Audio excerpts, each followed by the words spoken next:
Hello, hello, hello. Welcome to another Saturday Night Shadows Whispers in the Night. I'm just trying to get Nancy to come on with us. Where are you, Nancy? You're so far down the line. Hello. Hello. I'm always on the ball, always quick, and you see me working in the background, but I'm trying to get everything done. But welcome to another Saturday Night Shadow Whispers in the Night. We have a bloody fantastic show tonight, don't we? Oh, amazing. Totally amazing. I can't wait. We have some of the elite people in the paranormal in one table. The subjects are open up to everything. Please ask your questions in the comment box. Ask questions, jump in and say hi to us, share it out. That would be great.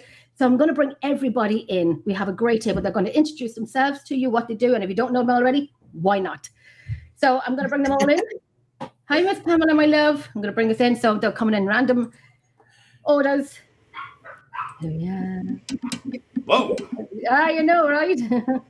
Oh, let me get this on. Sorry. Bear with me. I'm bringing everyone in. You're all going to come in randomly. Hey, Brian. There I am. So we have a big surprise guest roundtable tonight. Anyone is on the show tonight. And a couple of us who just sort of straggled in. No, we have. Okay. Well, no, we don't need her. Yeah, get rid of her. Yeah, we'll replace her with them. Oh, there she is. Welcome back, Kimmy. That's me and my lovely, my computer skills here. Hello, Pamela, B-Dubs, Vera, how are you doing? And my darling Chantel in South Africa. My sister from another mister. So everyone, thank you so much for joining on with us tonight. We have a fantastic show. The floor is open up to everything. If you all want to introduce yourselves, who you are and what you do. We start off with Brandon, then we go with Todd, and then Nate, and so on. I'm Brandon. I sit in recliners and do podcasts. Yes. I mean, and occasionally, I sit forward like this. Do you? Oh, nice. When it's when the conversation is getting real good, I sit close, and then I sit. Oh, come here, guys. Can you? I'm really sorry. Can you give me 1 minute? Keep talking among yourselves. Just give me 1 minute. Give me 1 minute. Talk amongst yourselves. She's going for Guinness. That's what she's doing. Look, when I was in Ireland for the first time, I heard Guinness was shite beer. So, yeah. I heard it was the nectar of the gods. You know. My wife says it's the consistency of dirt, and I don't believe that. But she would. No, because dirt actually gives life. That was a good all the Irish that's going, oh. Yeah, sorry everybody. I forget this is international. I'm not allowed. There's Mike. You're gonna have technical difficulties real fast right now. Yeah. Oh, where'd it go? Yeah, maybe we should move on. Todd, what do you do? Who are you? There you go. We're done with Brandon. Yeah, we're I'm Todd, and I co-host the Middle Aged and Creeped Out podcast. A little over 5 years we've done the podcast, so that's what I am. That's what I do. So, and I'm Nate. I am also part of the Middle Aged and Creeped Out podcast. I am the tech engineer / third host. There you go. I'm Shawn, co-host, Middle Aged and Creeped Out. We're just outside of Indianapolis, like we were saying, not too far from the Speedway in Plainfield. So, yeah, we're honored to be here. It's great to see Chris, by the way. Hi, Chris. I am Greg Koss. I'm a podcast host for 2 shows. Wednesday night is One Spirit Connect, and Friday is Mariner of Spirit, and it's all on the Supernatural Link Network. And I'm glad to be here. Nice.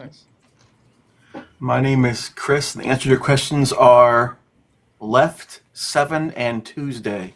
Glad to be here. Oh, I don't know. Who's next? I'm not sure. I believe it's you guys. All right. Well, I'm Lourdes Gonzalez, and who are you? I don't know. I'm Ron Yacovetti. We are operating under the name Gonyak Paranormal, which is a combination of both of our names. We do the digital seance experience, which is a development and ITC research.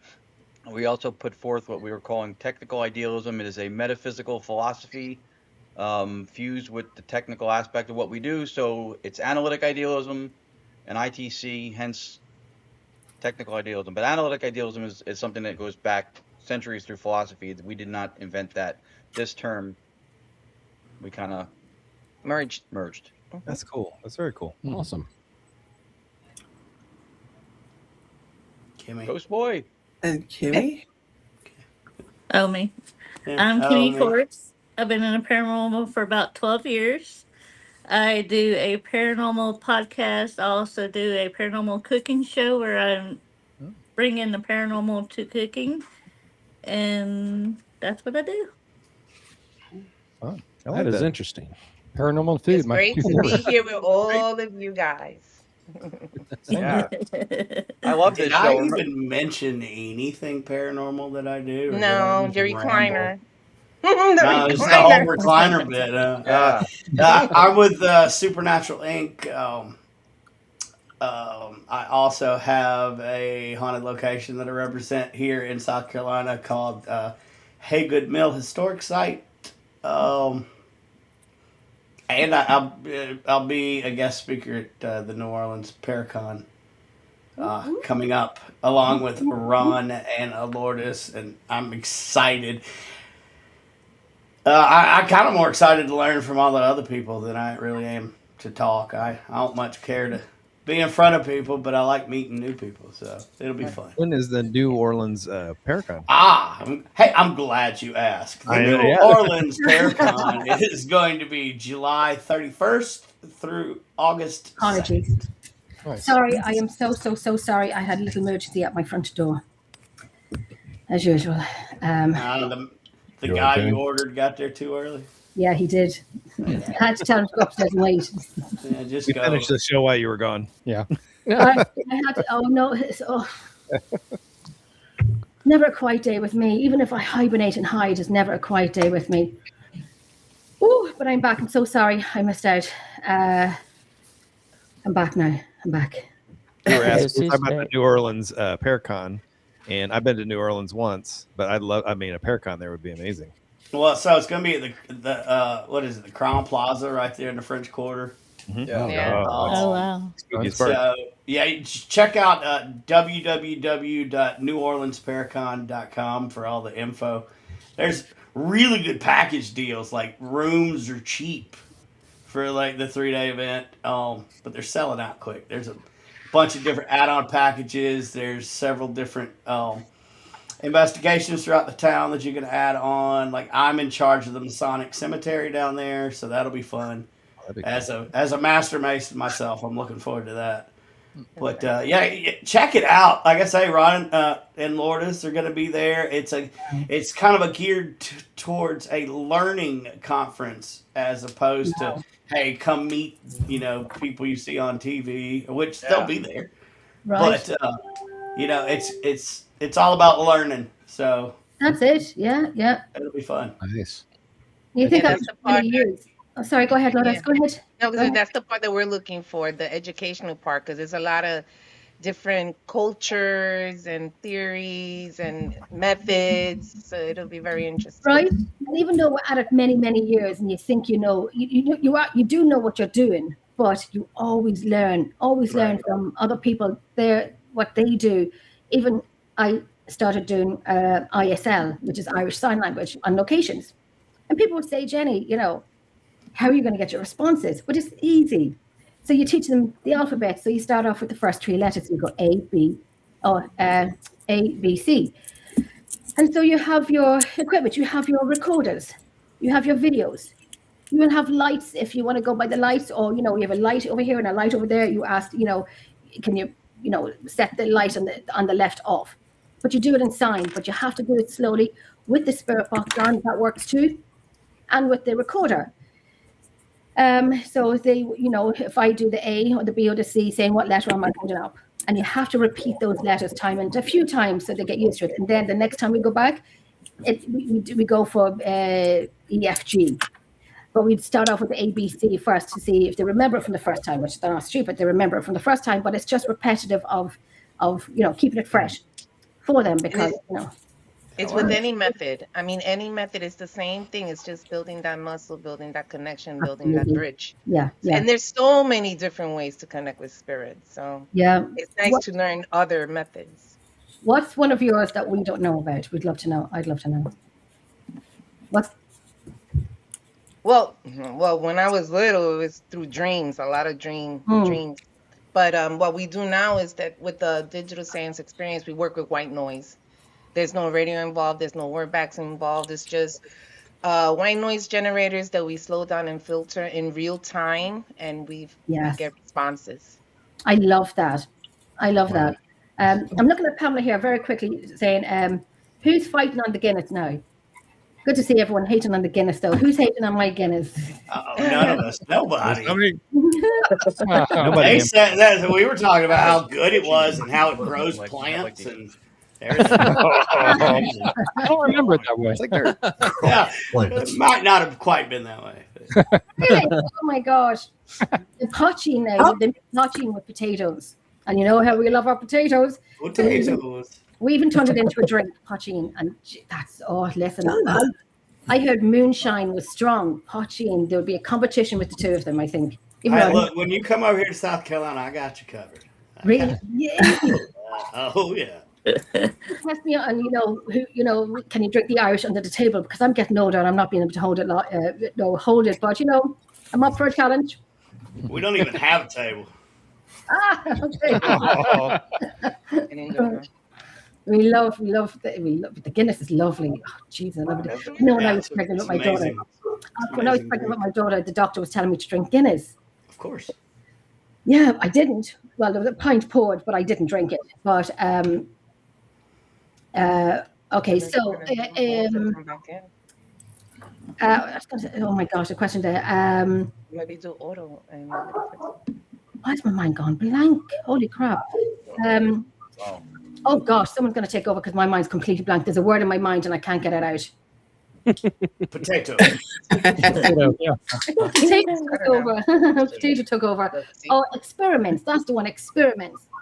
Anything that's out of, can we say? No, I was going to say the ordinary, but like me with the ISL, and then Lourdes with her dreams. Anybody else with kind of experiments on locations? Like I know we've done. We do on Wednesday's show. We do the Estes method, double Estes, and I have people that are across the country that work with me on a weekly basis, and it's sort of a validation as far as the spirit's concerned that they actually work the line. That's so cool. I see. So, our position is, we start all the way over in Texas and we go all the way up the East Coast. It's not amazing. So we're trying to change up quite a bit right now and really bring in some frequencies into it somehow. Yeah. And I'm at the verge right now of looking at that, and I think that for the amount of years that we've been doing it, it's it still has a lot of awe to it as far as like when Ron was on a couple times, I think, Ron, right? And I was very interested in hearing what he had to say about it, because it's like one of those things that happens when not only do you have the conversation in the Estes session, but you also have the spirits in the background that are actually leaving EVPs that are around the back of the studio where we do it. So we do a lot of protection. We make sure that we're covered, because that's one thing that none of us want to go ahead and really deal with, is for something to hang around afterwards. So we have quite a series of prayers, and that's the big show. You know, Friday's show is Mariner Spirit, and I just interview people in the paranormal community. That was a great show last night. It was a good show. I wish that, you know, Richard Lale could have hung around longer, which he couldn't have. He's funny. You know, it's his night for working, so he's in the French Quarter, and he's up there on the balcony, and we're talking back and forth, and all of a sudden it was like, well, I got to go, and I said, hey, yeah, I understand. You gotta make money. That's it. I did get and he'll be back. He'll be back with me because, you know, I consider him to be a very close friend. Yeah, I like how different he is. Yeah, I was watching last night, and I was saying to Nancy, I like him. He's, you know, feisty. I like him. I mailed him, and I have him. So I have him on. And before I go any farther, and I just want to show this. This isn't an advertisement or anything. Absolutely. But this is, if anybody knows Larry Eisler. Larry Eisler is basically a cameraman and everything else. Yeah. And this kid here is for people that play with cat balls. Now, I don't really play a lot with them, but you can see the planchettes. And you put the cat balls inside the planchettes. Yeah. How do you get the cats to stand still? Yeah, you know, you gotta tie their paws together. You gotta be really fast. But don't worry about that part. You know, if you feed them well, they'll just come back. No, okay, that's fine. But anyway, you know, we always in the beginning when the cat balls first came out, we always had a problem if you had a lot of people in a big room. And then it's dark and people get up to move around. Somebody always loses a cat ball. Balls. So I didn't like that at all. But this was something that is really neat because these planchettes actually come out. And you can put the cat balls right in, and I know this isn't like an unsolicited advertisement, so I'm gonna. No, they look interesting. Yeah. But this is from Larry Eisler and Brittany Bickle, I believe her name is. Yeah. I don't know her as well as I know Larry. And did they sell them online? Do they? Great cinematography. Did they sell them online, Greg? I don't know. You'd have to get a hold of Larry via the Facebook or whatever. I'm interested. Right now, I don't know for sure. I just got this like 2 weeks ago in DeKalb. Excuse me. So, Greg, I need to ask quickly because I'm so curious. When did the cat balls become like a thing in the paranormal field? Do you remember? When they started selling them for like $1.280 on Facebook, or no, I mean in Temu and all those other places where they were cheap. Yeah, and you know they work so long, and then you know, but they do produce answers. Yeah. You know, they are actually a working tool and it's not part of what I do. I picked this up because I got tired of losing them.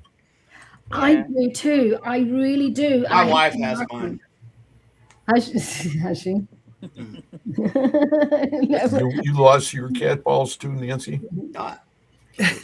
They wear out over here. That's because your beautiful German Shepherd probably ate them. Oh, yeah. Reb was photobombing. Yeah. Far be it from him not to get his. He's outside now. He was just standing right here, like. He's so brilliant. He's very smart. He's a very smart dog. I mean, I'm studying animal psychology. And my dogs, if you ever want your dog trained, do not come to me because they'll drink tea from your mug. They'll sleep on your bed, and they will not listen to a word you say because mine don't. Sounds like a teenager. I have four of them. I have 4 dogs and 2 cats, and you know, spoiled.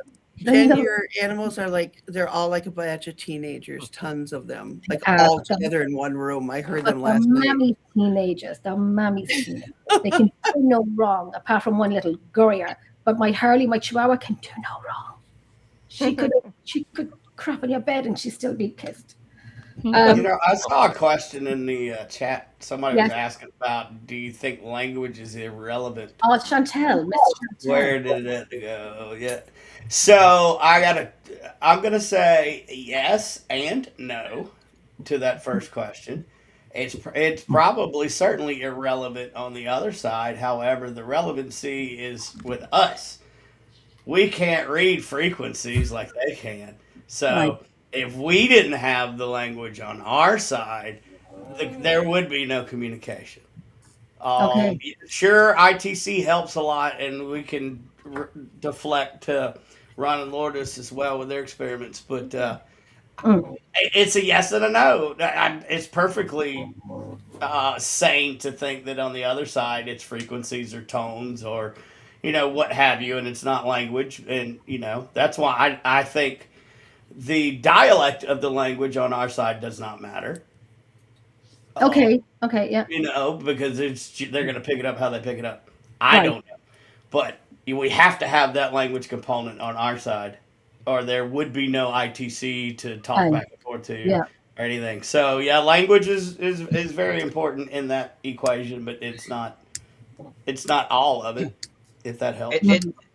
Honestly, from where we're sitting again, so we're coming from a perspective metaphysically, and metaphysics, by the way, not candles and crystals and incense. Metaphysics literally means that which stands behind the physics. Right? Science tells us what nature and reality does. It models and predicts behaviors. It doesn't tell us what nature or reality is. That's metaphysics, and we try to pin it down with a best guess that is not in conflict with what science tells us, because we shouldn't contradict that either. So our position under idealism is that reality is fundamentally mental, or consciousness is the foundation or substrate for reality. So why is that important? That's the base level. If you reduce your hypothesis or your theory, that's the base level to where you reduce and can't reduce any further. And when we come up with ideas and concepts and theories, if we don't know what that is, you'll see a lot of times in the paranormal the invocation of science and then the conflicting with said science shortly after by extension of same theory, because the foundation is not known. And the default view that is world accepted now is what's called physicalism or materialism, that says that physical matter is all there is, and everything else is either a byproduct or an epiphenomenon of that, including consciousness. Your squishy little brain creates consciousness in your head. That's physicalism. So why is that important to this? First of all, when we refer to like the other side, I know we're doing that analytically to show separation between us and the communicators who we're communicating with. But for us, under idealism, there's no other side. We're all part of one big universal phenomenal consciousness. So the language irrelevant question for us would be based on, I guess, how you perceive or how you interpret the question. For us, it couldn't be irrelevant because at least, as Brandon nicely pointed out, we use that for communication. If it's a human construct, we still need it. So it's integral to anything communicative, period. That's where the metaphysical thing comes in, because when you say the other side or the them over there, and the language is important here, but it's not important there, we're creating a duality of a somewhere else that is not accessible to us. It is not knowable to us. So then we're making unexamined assumptions about some place that we don't even know that exists. Where for us, under idealism, we're all part of one consciousness. So our mind is just a dissociated part of that greater consciousness. So the language, if it is within us, should also be part of a construct, mental also, with a mental reality that is out there. I think that the language involved in the communication a lot of times will be rooted in who the experiencers are, right? An experience needs an experiencer. We've had sessions where German comes through. We don't speak it. We don't know it, but someone in the room identifies it. So I think that's part of it also. Yeah, well, I think like the universal consciousness, once we are part of that, language becomes universal. I think it's all the languages are in universal consciousness. It's more important for our side to communicate. We need to understand what's coming through in order to communicate.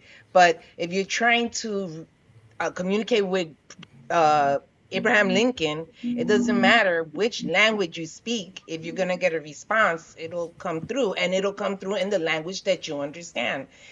And even if he did, when he was living, speak only English. Okay. So, how do we know this though? That's a theory, right? I mean, we can't know this because nobody does unless you live there. That's 100% the point, right? We can't know. So when we put forth our guesses, we need to at least make sure that it's coherent, it's skeptically parsimonious, it's internally consistent, and that it also is not in conflict with things that we know, either via science or some other thing. It's got to be grounded in something. Proving it or not proving it is insufficient as far as grounds go, because I could say that gravitational forces and dark matter, none of that stuff exists in space.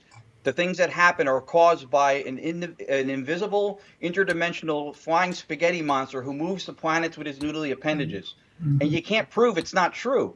Right. But that doesn't mean that it is, because it can't be disproven. Right. Yes. So for us, it's got to be grounded in something. So. Right. They give responses we understand. Yeah.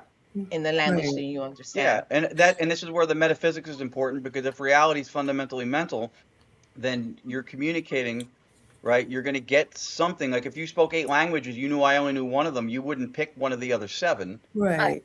Have you guys tried different languages? Has anybody tried like going Spanish and then English and then German to see what they answer to? Yeah. But what about reverse dialect? Okay. Ooh, meaning reverse speech? Yes, reverse speech. That's a nice rabbit hole. I know, right? No one quite on that one.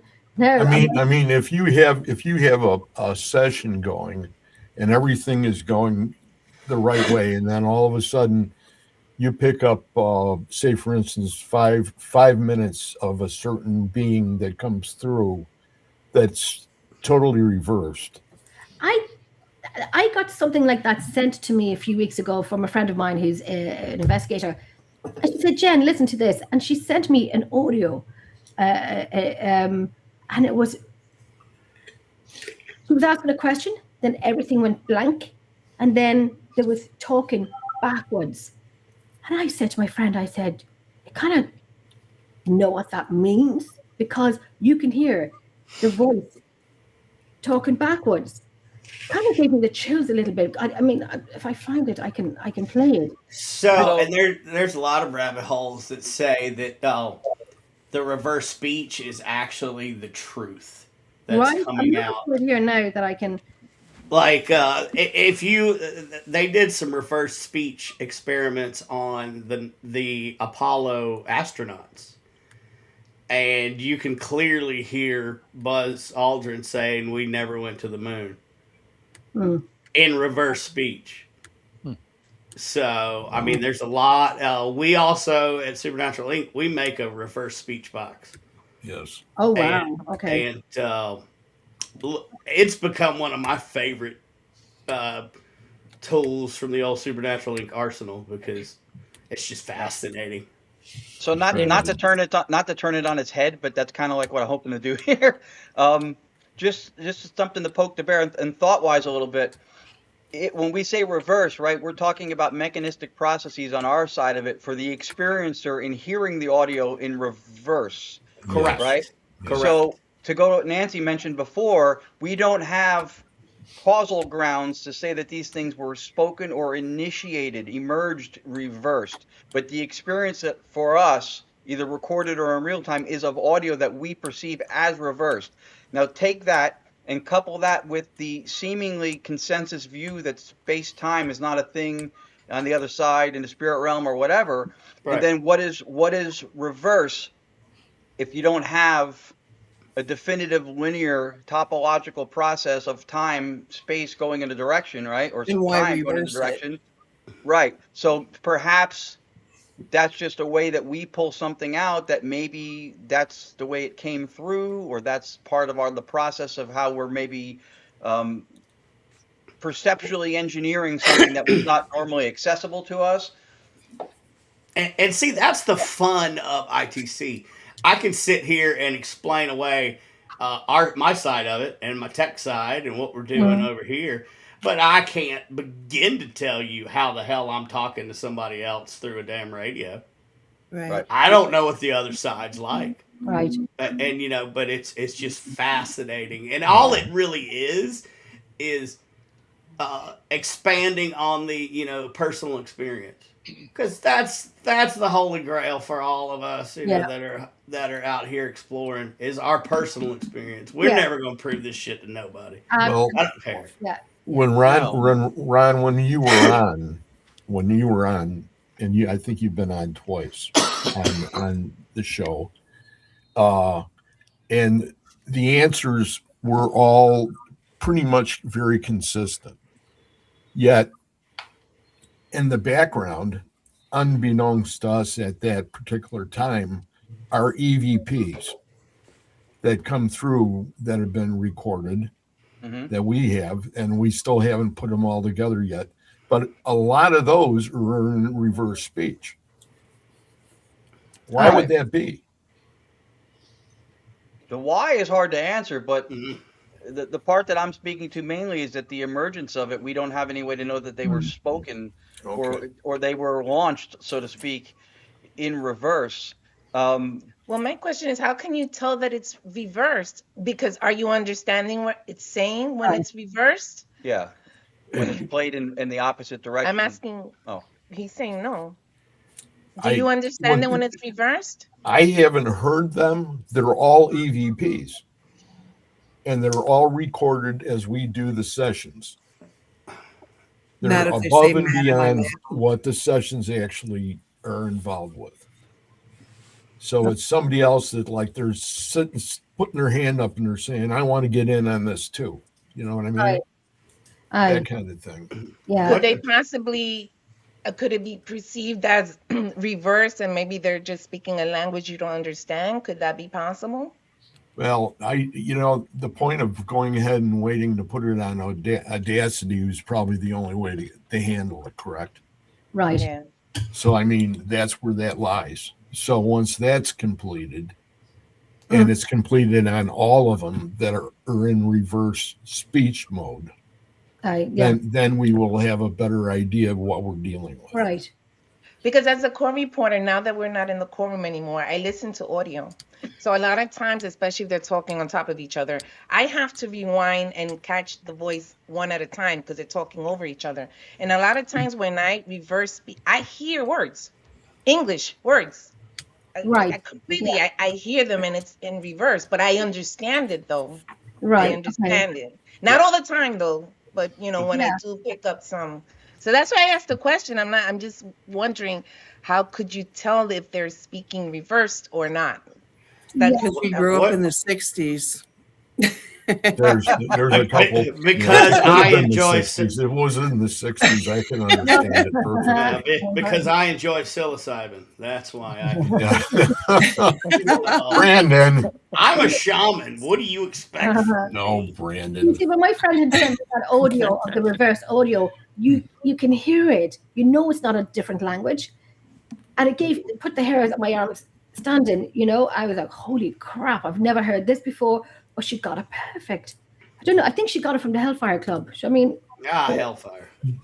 The Hellfire Club. And hey, what do the old dudes with microphones think? What's your show? Oh, the middle-aged guys. I was gonna say. We have questions. Old dudes. Dudes. I mean, we're right there with it. I'm right there with you. These guys are a lot younger.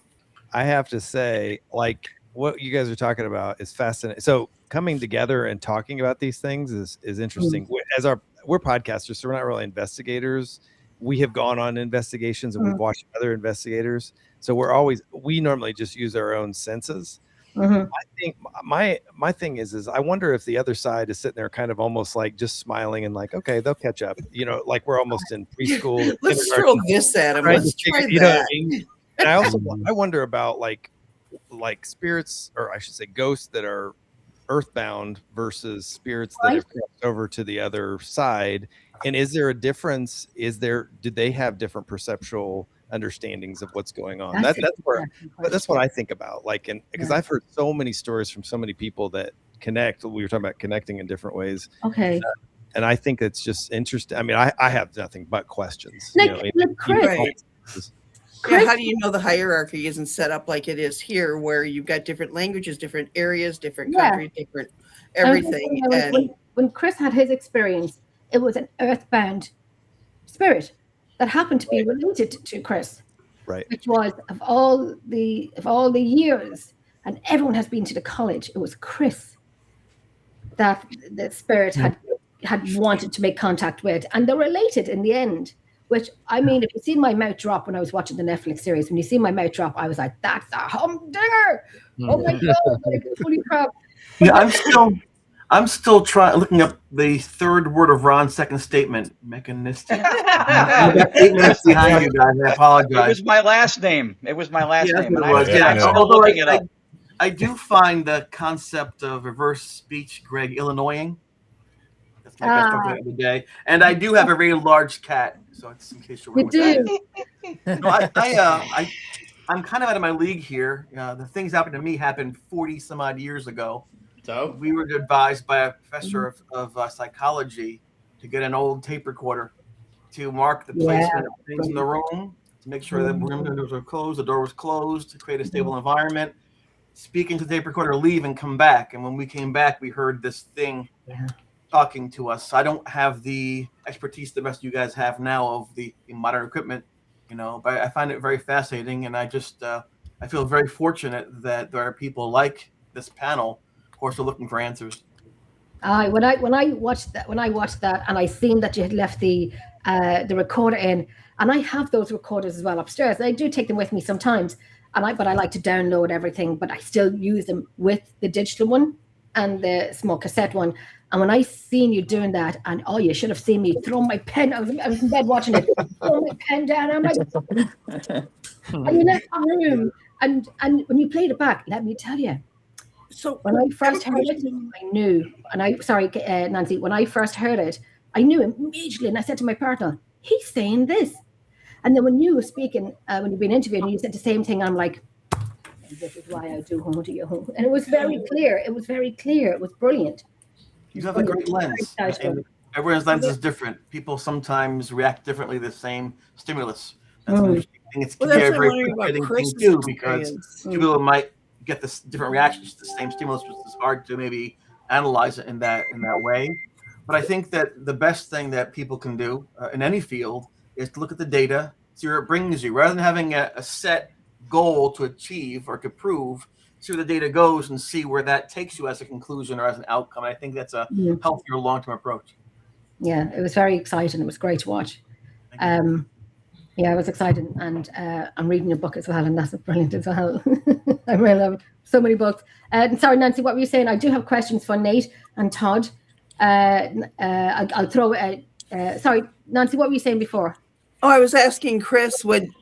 You heard it speak, right? And was it clear as a bell, like you heard it, like somebody in the room, right? I'll be right back. The strange thing for me is that, I heard it as though someone was whispering right behind me. Yeah. Right next to me. When we captured those voices, that voice on the cassette tapes, it was the same voice that I had heard. I got you. And that's how I knew, because I don't know if there were 1 ghost or 10 ghosts. I didn't even know what a ghost was. I was a teenager. Then I thought, oh my gosh, that's the exact voice I hear. Right. Now they can hear it too, so it's something. And we had asked it to speak into this box. I didn't know if it was from 1950 or 1750. So I said, please speak in the box. Whatever you need, leave a message. You have to go right now, though. When I get back, you have to leave, and we'll listen to what you said. And sure enough, it spoke into this box. And I remember my friend Jeff saying, that's amazing. It understood what we're saying. It complied with our requests. And now we can have a dialogue with it. And I was horrified because I heard it say, help me. And I didn't know how to do that. So whereas my friends are jumping up and down saying, this is the best day ever, I'm thinking, this is the worst day ever. Yeah. So there's a difference between investigating and surviving. And again, I have to say it 100 times. Investigators, I really admire, because you're walking into the fire. Yeah, it's real then, because it's now responding to you intelligently. I remember, I understand what you're saying there when I was sitting here one night and there's a couch behind me, and I was at 2:00 in the morning, and I was like Billy Big Balls, and I was like, there's nobody here. I'm going to take out my recorder. And I did. And I said, I know you're here. You've been heard. You've been seen. I know you're here. And then I heard right beside me, Jenny, my name. And then on the recorder, you'll hear me saying, gulp. Did you just say something? Did you just try to say something? So I have it by my own hearing, and I have it on the recorder to validate it. So there is a man in my house, but every location I go to, even new locations, he's there. He's always there. Don't know who he is. I don't know who he is, but he's always there. You should pay rent if you're honest. I should put the I need my cup of tea in the morning times. You think you have the kettle on and the heating on in the winter, but he doesn't.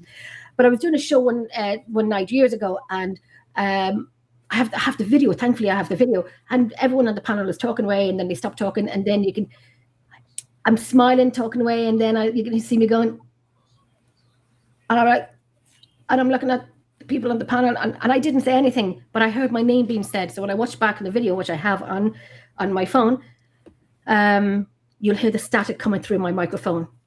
You can hear it starting, that little static, and it comes through. And then, when I play for people, I put my finger up when the static comes in so they can hear it. And then it comes in again, and then you can hear this, Jenny. And that's when you see me smiling. And then I'm like, because I heard him in my house again. Don't know who he is, but he never tells me who he is. And that's, my dogs are broken because they don't sense him at all. My cats are broken.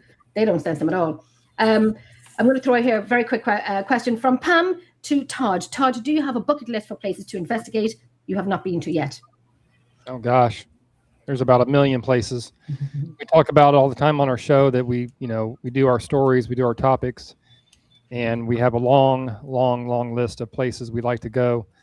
I like to go to, I like to go to England because there's so many places. Yeah. And then he froze. He's probably gone to England now. To investigate, Ireland, Scotland, all the. What we have. Yeah, I've seen that. California, I'd like to go to. So on haunted Alcatraz and pretty crazy stuff. Todd needs to get to Tombstone. Yeah, Tombstone. Tombstone, Arizona. I would love to go there too. So I'd say Alcatraz, Tombstone, and then somewhere like, in Europe. Yeah. I have to go to France, to the catacombs in France. I know a friend of mine has been, and I need to go. That would be cool. Is that the place where I'm going to say the name? Vegans went to. It was at the catacombs, but they were walking around. There was a man in it who wasn't friendly. I think it was the catacombs in Paris. I'm not too sure. It was in Paris. Yeah. But he got lost, or there was an angry man. Yeah, I really want to go there. And I've been to London, and I've been to the London Tower, but the gates were closed. You couldn't get into the tunnels. The gates were closed. But, I stand outside and I look at it, and it's kind of like, if you could just open those doors, if you could climb the gates, if there wasn't spikes on top of it, I probably would have. We've always done the Jack the Ripper tour. That would be amazing. I did that with a good friend of mine, Russell Edwards. He's the one who has one of the ladies' shawls. But I did a private tour with him a few years ago. It was so interesting. It's just to go. Now, we went to one particular place. I forget the lady's name, but he was disturbed when he had attacked her. He had disturbed her. So there was a man. We were standing at the gate, myself and friends, and with Russell Edwards. We were standing there. He was giving us, this is the alleyway, this is the laneway, and the gate was locked and chained and padlocked. So a man came along and unlocked the chains and went into this area. There's like an alleyway, one way in, one way out.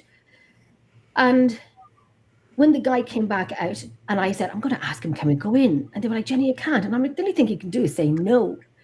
I said to him, listen, me and my big Irish accent, and I said, listen, you wouldn't let us into this place, we just kind of do this stuff when looking at history. So he said, yeah, go ahead, go in. Well, we went in, and it's just an alleyway, but it was crazy. It was surreal. When we looked back on the video footage that was left on the ground, you can see a shadow at the very bottom where I had just been standing, but I came away from it. But you could see a shadow going into an area where there is, the emergency push bar doors, but there was a lot of rubbish in front of it. So you would hear it if you went out, and there was nobody in it, but the three of us. So you could see a shadow going by. We don't know what it was. If it was anything, we just don't know. We don't know what it was, but very interesting. The tour is interesting, very interesting. And we went into the 10 Bells where they used to drink and where they used to pick up the prostitutes and so on. And we obviously had a drink in the 10 Bells. And we did a tour of the pub, as you do. But it was great. It was great to do it. It's interesting. A question from Pam. Nate, if you could build a piece of equipment to learn more about the other side, what would that equipment bring? That's a good question because I don't use anything. Like I said, we're mainly just podcasters that like to go on investigations. But Nate could build you anything. Like he's the handy guy of us three. Yeah, that's right. I think it'd be cool to have something that would, like, lack of better terms or whatever, like emit a hologram of the spirit that you're talking to, so you can, instead of waiting on an apparition, you can form your own. And I think that'd be pretty. Have cool. a friend. Yeah. Yeah. Would that be like? I mean, and I don't use it, but the SLS. Oh yeah. Mm-hmm. It's similar to that, the SLS. Now I know when an ex-team member used it, and it was just mapping out chairs into a person, and he was for an hour, and I said, "You're wasting an hour of this. You continue doing this. I'm leaving. I'm going upstairs with my recorder and continue doing. We're wasting an hour of it." What is your intake on the SLS camera? For everyone, what's your intake on it? I enjoy it, but it's just like you said, you have to know how to use it. I've experienced that too. They're like, "Oh, there's a ghost sitting in the chair," and I'm like, the likelihood is that it's mapping the chair, right? So if you know how to use it, it can be a very good tool. Yes, yeah. In a completely clear, empty room, or I've seen somebody using it, and there was a shadow on a wall, and it was mapping the shadow out, and mapping that stain on the wall as a person, and it, I think SLS cameras work best when they're turned off and you leave them in the case. That's how I think of SLSs. I think they're trash.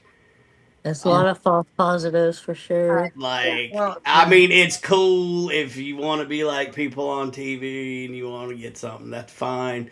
Support your local equipment maker, please, by all means. But me personally, in a professional setting, no, never. You just have to know how to use it. One time, there was a person using it, and he goes, watch, I can manipulate it to show, so he was moving it but he didn't realize that's not how it works. You're manipulating it, and you're creating a false positive. But for him, he thought that he was getting something. So it really is how you use the equipment. You have to know how to use your equipment correctly. You keep moving it back and forth and going, "Oh, there's one. Oh, there's one. Oh, wow, up there." And they're all little too. How odd is that? Well, I'm close to Brandon on this too. Like, my jury's out on it. It's hard for me to say that it doesn't necessarily have an ability to produce something that's genuine, but there are a whole chock full of possibilities for producing something that's not genuine.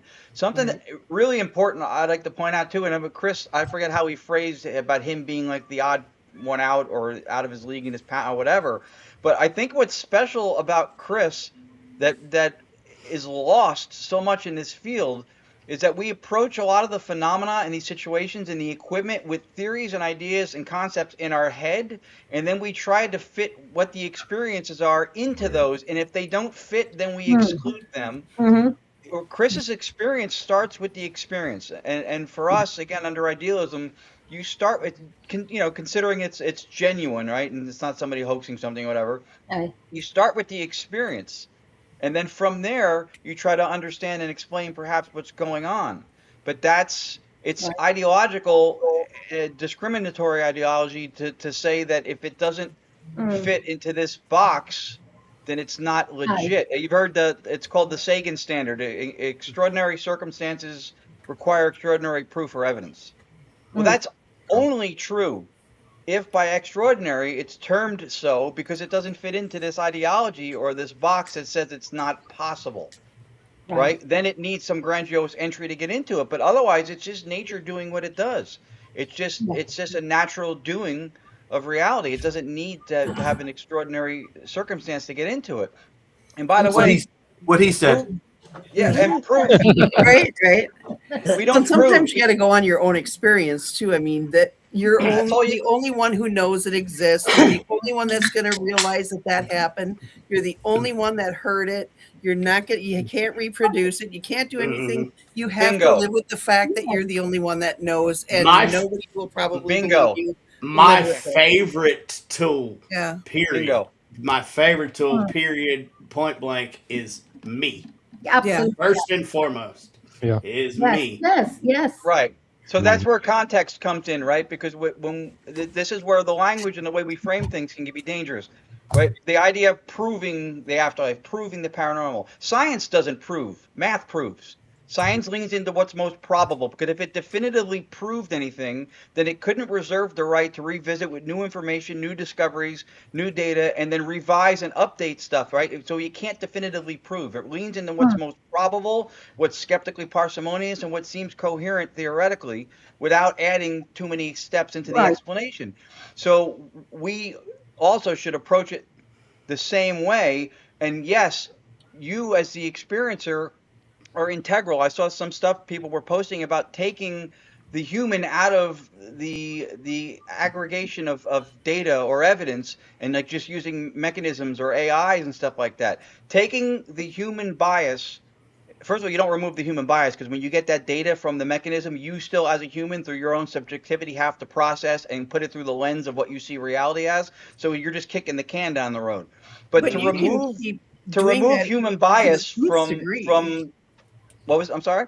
You can do that to the nth degree and math the crap out of it, data the crap out of it, and keep running it through until it comes up with nothing. But it doesn't mean that it wasn't, because it was using some uncomplicated device that you use, like Greg's Estes method or something like that. You can analyze the crap out of it with math or however you want to do it, but it doesn't mean, because you've washed it out to the point where it doesn't exist, that it didn't exist. Well, and here's the thing about reality too. Like, okay, let's say I just met 1,000 people. Well, there's 1,000 different versions of me in reality. Right. And I don't know what a single one of them is, because to me, I am just me. So, and so when you extrapolate data and you involve even more people into trying to figure things out, then there's even more human error that could be in there, and it's never going to be definitive. Like he said, the only thing that's definitive is geometry, in my opinion. What are you going to do? You're never going to solve the I must know if this is real or not. It's not going to happen. That's it. And when Nancy and Ron were saying that when you experience something that's not captured on audio or not captured on video or anything like that, it's your own personal experience. It is a little frustration, I will say. I know a few weeks ago I was in Louks Castle in my favorite room, the second floor. And I know about that room. I know this one particular man in that room. Well, you walk into Lep and they're like, "Hey, Jenny!" Everybody's like, "Jenny, hey, how's it going?" Everybody knows you. It's like Cheers. Like Norm, yeah. I seen this shadow. Behind the curtains of the door, and I was looking at it, and I was too dumbfounded by it. And I'm at the side eye. I'm looking at the people at the table, the women only at the table, to make sure they're not moving their heads or they're not kind of moving about. They were still, and I'm watching behind the curtains of this door on the second floor of Louks Castle, and I seen this head popping out, like sideways, looking out like that, as if to say, "Yeah, Jenny, yeah, I'm here," goating me.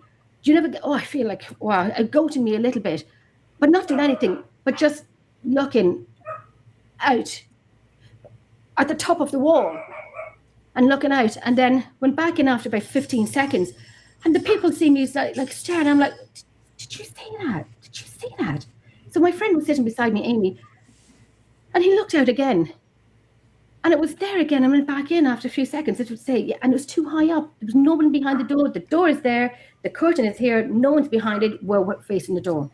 As if to say, yes, I'm here. And that for me, of what I know in that second floor, what I know of Lep Castle, for me was an go to me a little bit. Can you give me 1 second? There's someone at my door. Sorry. And is that okay? Yeah, no problem. Yeah, Sorry. go ahead. Sorry. Yeah. Yeah. What she was saying and what you guys were saying after before, I completely in agreement with. That was my you guys made the point even clearer. Yep. Proving a consensus truth is a red herring, because if you experience something, who is somebody to say that you didn't experience it, right? Right. You go, I saw a ghost, and they go, Right. well, Yeah. BS, prove it to me. You go, I can't prove it, but I know I saw it. But we don't do that with anything else in experience. We don't go, I'm hungry. You go, well, prove it to me. Well, I can't show Right. somebody your hunger.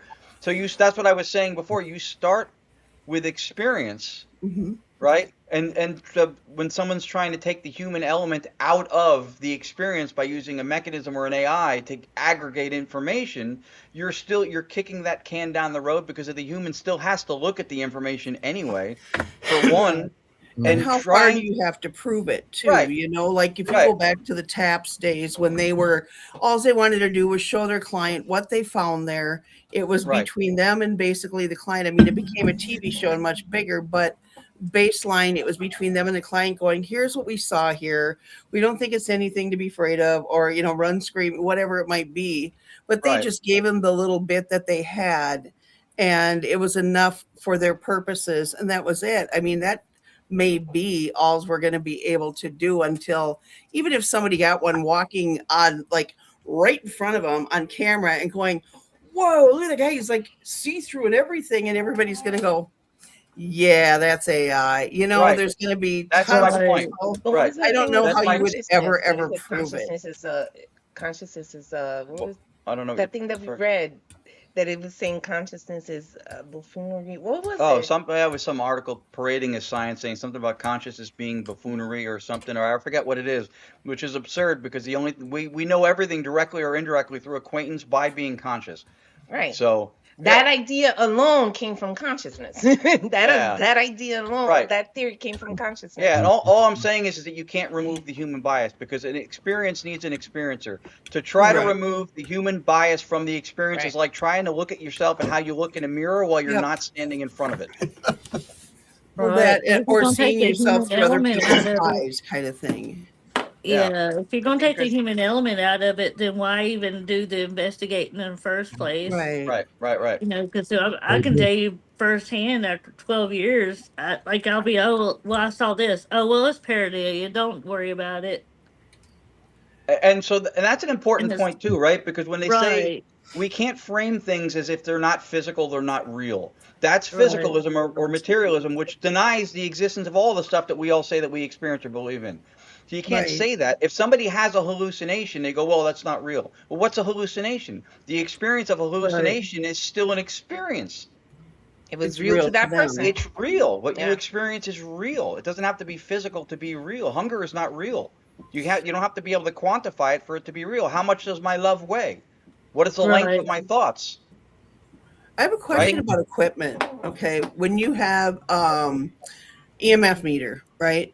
Now you can take an EMF, especially in an old house like this one, and you can walk into the laundry room where all the wires are and hold it up by the wires, and it goes off the charts. So is that a reliable device to measure whether there is a spirit near you or not? Because supposedly it gives off energy. It's got to have energy to do whatever it does, from what they say. Is it an accurate device to measure whether something is near? Saying, can you walk up to this device and hit, make the needle go up, make it go down, that kind of thing?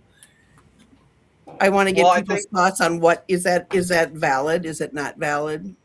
I think you framed it nicely. I think first of all, you need to vet your surroundings to make sure that you're not getting readings from something else. Yep. If you have timing when you ask for things and it works off a specific timing, that's a little bit harder to dismiss. Does it give off? I mean, spirit energy is a term that we use a lot. That I don't know that there's a thing that's called spirit energy, but certainly if the device is going off, it's reacting to something environmental, right? And then we make the leap to connect it to that it's spirit energy. But if you're having an intellectual back and forth that's responsive on command, that becomes more difficult to explain away as being just an environmental coincidence happening. Because what it's doing is just like he said, it's just picking up a change in the environment. Right. That's really what it is. So you really don't know if it's a spirit or not. But if you have something with timing and relevance, at least you shrink that down a little bit. Because you still don't really know if you're talking to spirit or not. But if you have timing and relevance, some kind of a pattern that seems like dialogue, well, then maybe you have something. Right? Right.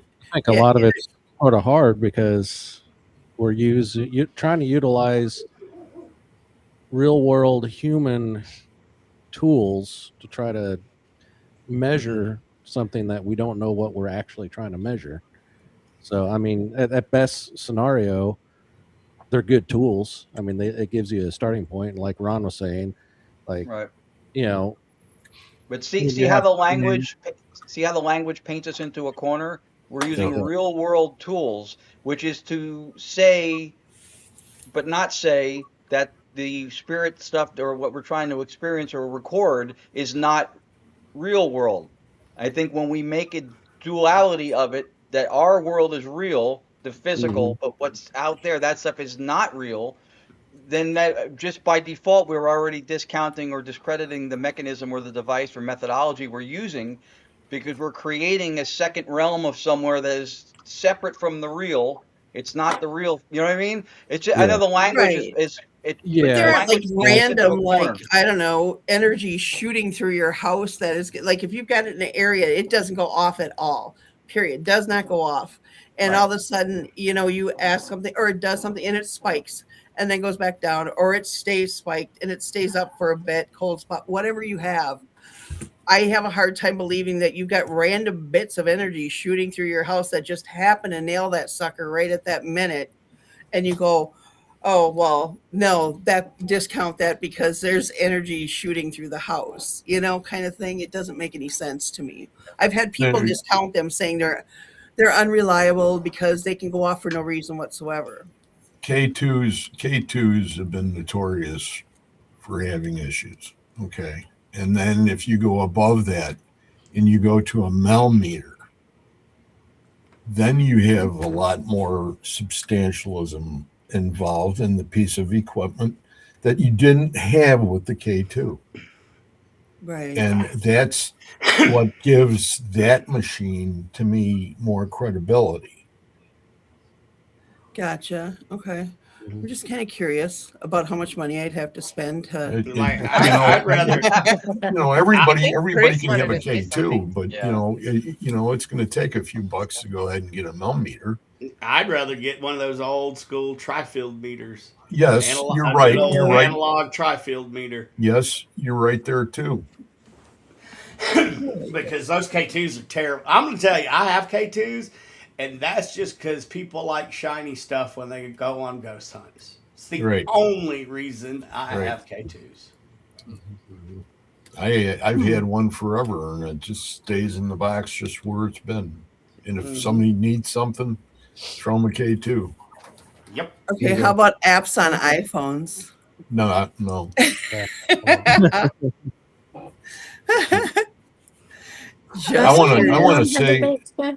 I want to say something to Ron. Ron, you know, you've always been an amazing person as far as your language is concerned and how you put things. And you know what? You need to start a course because I need to know how to do that.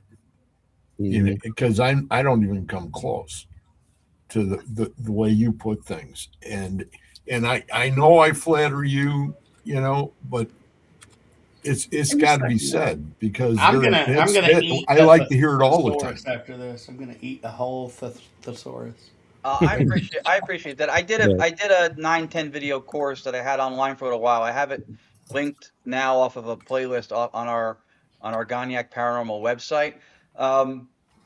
I mean, for me, and this is one of the things I love about Chris because he's a teacher. For the last number of years, I've been studying the analytic philosophy. I'm in an ambassadorship program under Dr. Bernardo Castro, who holds 2 PhDs, one in philosophy, the other one is in computer science engineering. He worked on early AI. He worked at CERN, so he knows particle physics. Like he's like, I listened to him talk, and I'm like, did I even graduate? It's crazy. Well, that's how I feel when I listen to you. Well, and I feel like I use the wrong terminology of real world tools. It's like, well, yeah, that's not what I was trying to perceive. I feel like you're all in right one. You were right. I mean, the Ron language knows thing when you're making up words when you're trying to explain something. She's right there, right? The language thing can seem nitpicky almost sometimes too, but the thing is that we perpetuate things that contradict and conflict with our own interests by framing it in such a way that sounds either contradictory to what we're saying in theory, or that it just creates a scenario by which what we're saying doesn't seem plausible.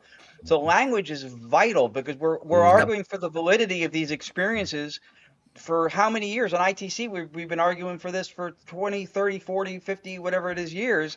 And people have gotten amazing voices and recordings and EVPs, and we're still arguing for the validity of it. Why? Because we're taking a 4-inch diameter ball and we're trying to throw it through a 2-inch diameter hole, and we can't figure out why what we're putting out there isn't getting through. Yeah. We have to do something to inform and influence the mindset of those to which we are presenting this stuff.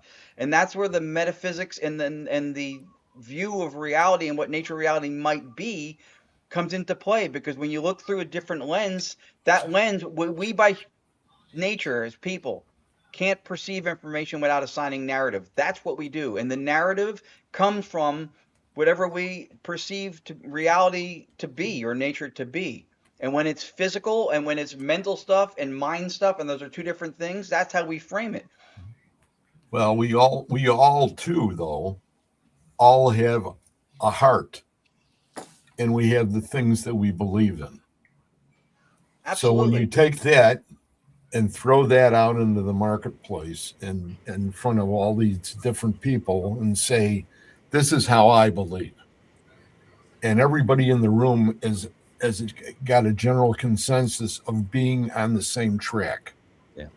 Okay. But there's little fragments that break off, and those are the fragments that other people pick up. Or they're nitpicking and they're just looking for a fight is all. Exactly. Facebook is a good example of that, so, where you get on there and you say one thing and people blow up all over the place, and it's like, that's not what I meant. If we stay more on the positive note and stay more in the positive view and continue to support everybody, I think we would get a lot farther down as far as the rabbit hole is concerned. 100%. Instead of trying to break others down, you're saying. We get attacked from the people who are toting science like it's something exclusive to one side or the other, and because of this confirmation bias and belief and stuff like that.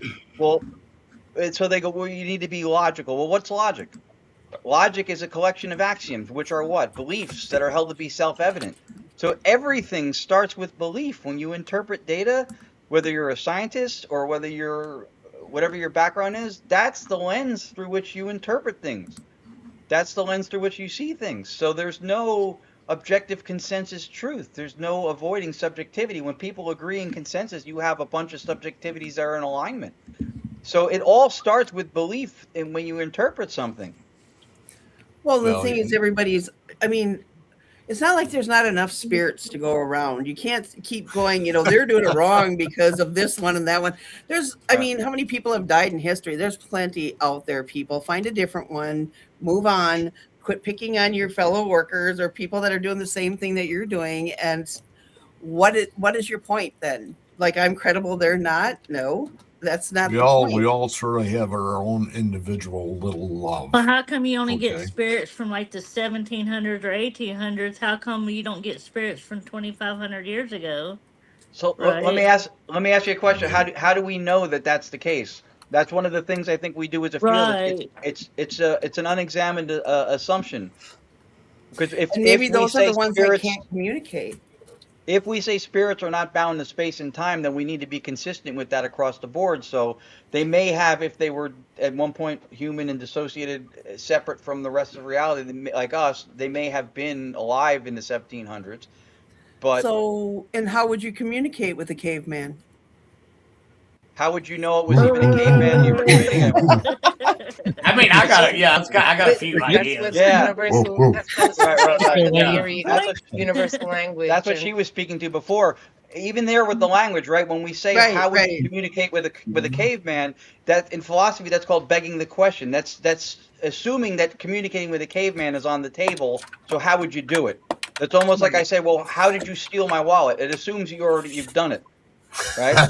So we don't know that there's a caveman to communicate with. We know we can communicate with, we think, consciousness, right? And that's what you were going to say before, right? Which was the theory that I was saying about the universal language, like being out there. Because once you become part of everything, then that part of what made him a caveman, I feel like it almost becomes like obsolete. Like they will be able to communicate in some form, and you may not even know that they were once a caveman. They're just answering your question because they're now part of everything. So they've embodied everything.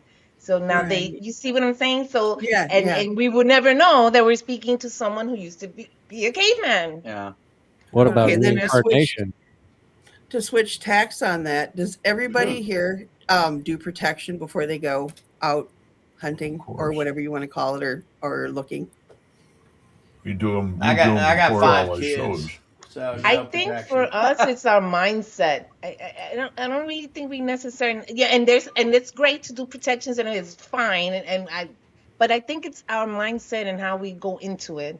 Of course. I think that's for us, our protection. Yeah, if you wear a talisman you don't believe in, what does it do for you? It has to be, it's your intent behind whatever the thing you're doing is. Okay. It has to be. And then again, for us to go a step further as idealists, if physical stuff is only representative of what's out there, which quantum physics has known for over 50 years, that physicality is a result of observation and measurement, things aren't fundamentally physical, then that pendant or that chain or whatever you wear isn't fundamentally physical. It's also the appearance of a mental construct.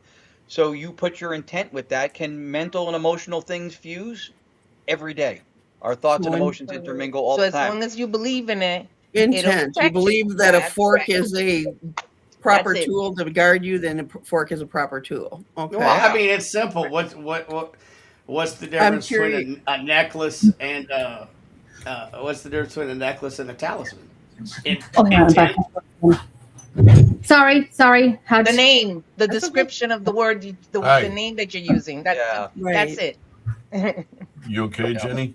Yes, I'm okay. Just had the same emergency as I did earlier on. But I'm okay. I'm curious if Nancy the did a great job. Thank you. Oh, anyway, I'm okay. I missed everything. Do the middle-aged men use protection? Yeah. I'm curious if they do the protection thing. No, I mean, I think Chris wanted to say something like a while back. Do you even remember what you wanted to say, Chris?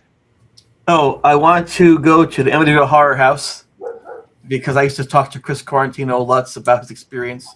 We shared a couple of days together at a place, and I thought it'd be kind of cool since the war and connection. And I thought that love was a bit like ghosts and that you really can't prove you're in love. People say that you're obsessed or you're confused, manipulated. I think if you feel you're in love, you probably are. And if you feel you're haunted, that you probably are. And I don't try to prove anything to anybody.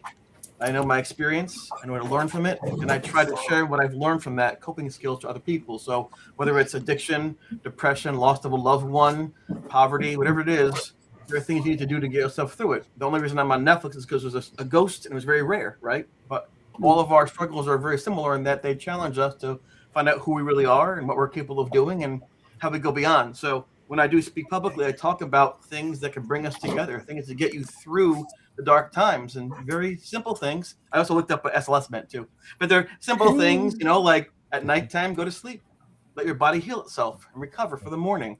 Taste your food, slow down and appreciate that. And there are probably as mentioned before, millions of ghosts out there in theory, right? But they're all most of them seem to be under the ground or around the ground or stones or in old houses. We try to talk to them, listen to them, capture them. I think it's sad that a lot of times we forget to do that in our real lives. But right now, there are people we actually talk to if we chose to. We just don't because they were wrong. They were aggressive toward us. We don't like what they think. It'd be nice, too, if people once in a while could turn ourselves to the present before they pass on to say, hey, how do we we connect? How do we make things right? That's all. Thanks. Which is, you brought me to what Nancy was saying before about there's so many ghosts out there and they want to like keep, but the weird thing, why it's so hard for people to see that we do it to ourselves. We're clicky sometimes. You don't want this person hanging out with this one and this one, so they do the same thing with spirits. So it's hard for them to break out of that habit because that's how they live, which is something that I love when Chris speaks about, because he speaks about all these things, about how we should be treating each other, letting your body rest, all those types of things. And that's what's lacking in the paranormal field for some people. Right. Did you ever hear lacking kind of everywhere too?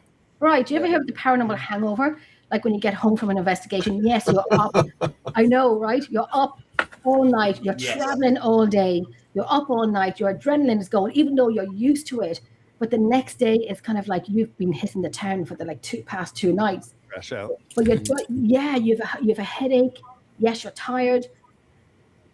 Well, even on a more like a fundamental level, I mean, people aren't. This day and age, everybody's so disconnected by Facebook, by TikTok, what have you. They're so disconnected that human kindness, I think, is and consideration, things like that are so underrated. You don't have to be, because you're behind a computer screen and you're not face to face with that person. People are saying stuff to people they would never say to them on the street, you know. And I think the paranormal has adopted a lot of that. It's okay to bash when you're not face to face. If people could get this term para-unity out of their stupid mouths. Oh, listen, I find the people who say that word is masking the bullshit that they give to ones who are genuine, and they stay in their lane, leave me alone, don't like me, watch me from afar. I've had all of it given to me as well, and I'm like, if you're still watching me, you're a fan. Stop watching me. Stop watching what I'm doing. Doesn't matter what I'm doing. If you're going to do that, go up to the person face to face and say it right to their. That's what I would like to see on TV. I don't know, Zach go up against, somebody else in the paranormal world, like face to face, and go, okay, you two have it out, because you're just creating a bunch of waves for everybody else. So we'll have it out. We'll watch on TV. It'll be a big thing, and then we'll be done with it. Kind of What should they call it? What you call that show, Paranormal Smackdown, where you have... That's what I was going to say. Paranormal Smackdown. I'm in. Celebrity Deathmatch. Round 3. Oh, round 1 for me, and what done? Making a pay-per-view when I'm there. And they're going to say hi to everyone who doesn't like me that's watching. What's your choice? I don't know. What's your choice of I'd pay weapons? to see Zach go up against Jason Hawes. I think it'd be awesome. There's a question here from Pam, which I find interesting. To the panel, what in the field has surprised you the most, where you were not expecting in the field? I know one of my, I guess it's all 3 of our experience. We're at Waverly Hills, and towards the end of the night, we saw a shadow person peeking around the corner. Right. We all There's 5 of us. There's 5 of us there. We all saw it, and that really was not expected. It's true, isn't it? It was very surprising. Yeah. It was validating to me. Yeah, and but when you see that and you're dissecting your brain, and you're dissecting your brain, and because we're very honest when we do investigations. We're clear, open, and honest, and we don't have to prove ourselves to anyone what we have seen. Personal experience, or great that the whole group, the 5 people, have seen it. That's even better. I know when I was in Shane's Castle and I seen the solid black figure from walking from right to left, but I could see the side profile, the nose, the chin, the neck, the shoulders right down. And I said to my friend, we were in the car waiting, and I said to my friend, after a few minutes, she said to me, oh my God, did you just see that? And I said to her, what did you see? And she said, I seen legs and a waist and legs walking by. And I said, I seen the top half. And this location I've been doing for over 10 years. And it's in the tunnels, Shane's Castle tunnels in County Antrim in the north of Ireland. And you ever watched Games of Thrones? The tunnels where they have been in was where I used to investigate for over 10, 12 years. Cool. And oh my goodness, that kind of molded me into this is real. This is really real from the experiences I've had in those tunnels. And when you see it for yourself and you're dissecting your brain, but you know what you've seen, but you're dissecting it. And do you ever second guess yourself, or you try to rationalize it? Yes. And you just can't, no matter what, you just can't. You just can't. So let me ask Jen. So that figure that you saw, did you both see it at the same time but saw different things? Yes. Yeah. There's something about our consciousness and our mindset that you both saw something at the same time, but yet you saw one part of it and that other person saw that. Yeah. But you're observing the same thing. You're observing the same thing, but you caught. So consciousness has, of course, it's the basis, it's the foundation. And see that physicalist worldview that's been indoctrinated into us from years of school and what we've been taught, that if it's physical and tangible, it's real, and only if. That's what makes us look at stuff a lot of times and second guess experiences. The intellect is the bouncer to the heart. Because when you know you've had an experience and then you still question or deny your own experience because you don't know, it's because it doesn't fit into that box. And then the whole proving thing, again, we don't have the onus of responsibility to prove, right? What gets conflated in this field is whether or not something's possible with whether or not we can will it to happen, right? You can have an experience to see a shadow figure and somebody go, well, that's not real. Well, make it happen again. You can't. Right? You can't make black holes or quasars happen again. Right? Yeah. You can't fall in love on command because somebody tells you to do it. But we don't deny that that's real. Right? So the experience happens and the experience stands, and your subjectivity, and if it's anecdotal, that's sufficient if you're able to substantiate it to yourself. See, that's the thing, because so my family, I was born into the paranormal field, the paranormal, because my family practices spiritismo, which many confuse with Santeria. It's very similar. It's just like hoodoo and voodoo and all that. So it's spiritismo. So the paranormal part of it and the spirituality of it, it was embraced in my family. So when I did see things or had dreams, I never really questioned it, but more tried to interpret it. Like, what does this mean? Because I know this happened. I know there's a message here or whatever. So I never really had, maybe I have a little advantage to that, because I never really questioned it, because to me, that's reality. Yeah. This happens. It's cultural. Like we have lunch, we have hauntings. No big deal. That's it. It happens. So that was, Yeah, we don't give ourselves intellectual permission. That's the same here living in the Appalachian Mountains. I mean, we're we're kind of born into it. We know that there's things that, Yeah, as long as you know you're not fooling yourself, and you know if you're lying or not, So that's the only way to me. But if you're true to yourself and you're saying that this happened, that it's real, then it is real. That's it. And you're legit. And there's so many people out there that will oh my God, they will. I just can't. If I look at another window that's outside of pareidolia, or another tree with, there's a face in the leaf, and I think they'll just put anything up just to say they have something, and it's not there. And if you get nothing, then say you got nothing. Say you got nothing. Are you doing it for you, your team, or for everyone who watches? And they have to be the most, be true to yourself. Not lie, be completely true. And there's nothing there, there's nothing there. I'm just laughing at Chantal here. Jenny and I had a private remote investigation at the Manson house on Cielo Drive. Admittedly, not 100% so, no, we weren't. Not my fault, clear to show Jenny. Yeah, I know, we did. Oh, David Omen's house? Yeah. I used to go there all the time when I lived in LA. That's what I was asking about the cat balls, because our first experience with a cat ball was in 2017, and it was in David Omen's house. That house, because I know my David's an awesome guy. He's guy. Lovely. Love David. I love that he's excited. And he makes coffee nervous. Yeah, he's great. Holy shit, I've never heard that before. We had him on our show not too long ago. Brilliant. Sometimes they're really afraid to tell anyone what you saw or heard is all too real now, because people are arseholes and rip you apart when you post it or say it out loud. Which I used to post up my audio, and your audio, you do hours and hours and days and weeks and months of doing audio, and you know what you've gotten. And I kind of put it up sometimes. The best ones I'll put up. Sometimes I will. Sometimes I just will save them and put them into my file. And I've put up some some class A EVP. My God, class A EVPs, like mic drop when I was in Lep Castle, and we got the little girl.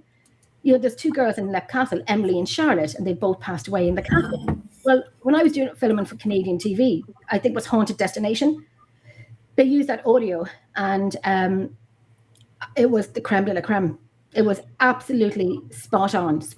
I wasn't called Jenny Emerald Paranormal. I was called a paranormal witness. And I'm like, how dare you? How dare you? I've been investigating this place like my second home.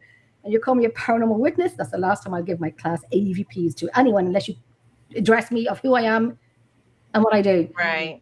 Because it's become an entertainment thing, which is very sad. The paranormal, we were just discussing this. It's an experience of spirituality, and there's usually some message behind it, or something that it wants you to do or learn, and then now and when you try to teach people this, of course it's great to make it entertaining, just like a teacher is trying to teach their students and then make it entertaining, but it's not entertainment, and that's what it's become. And that's why you were called a paranormal witness, because they want to be that entertainment. It's me. Well, what if they give you a message in error though? But it's mine, and you wouldn't have it because it's mine.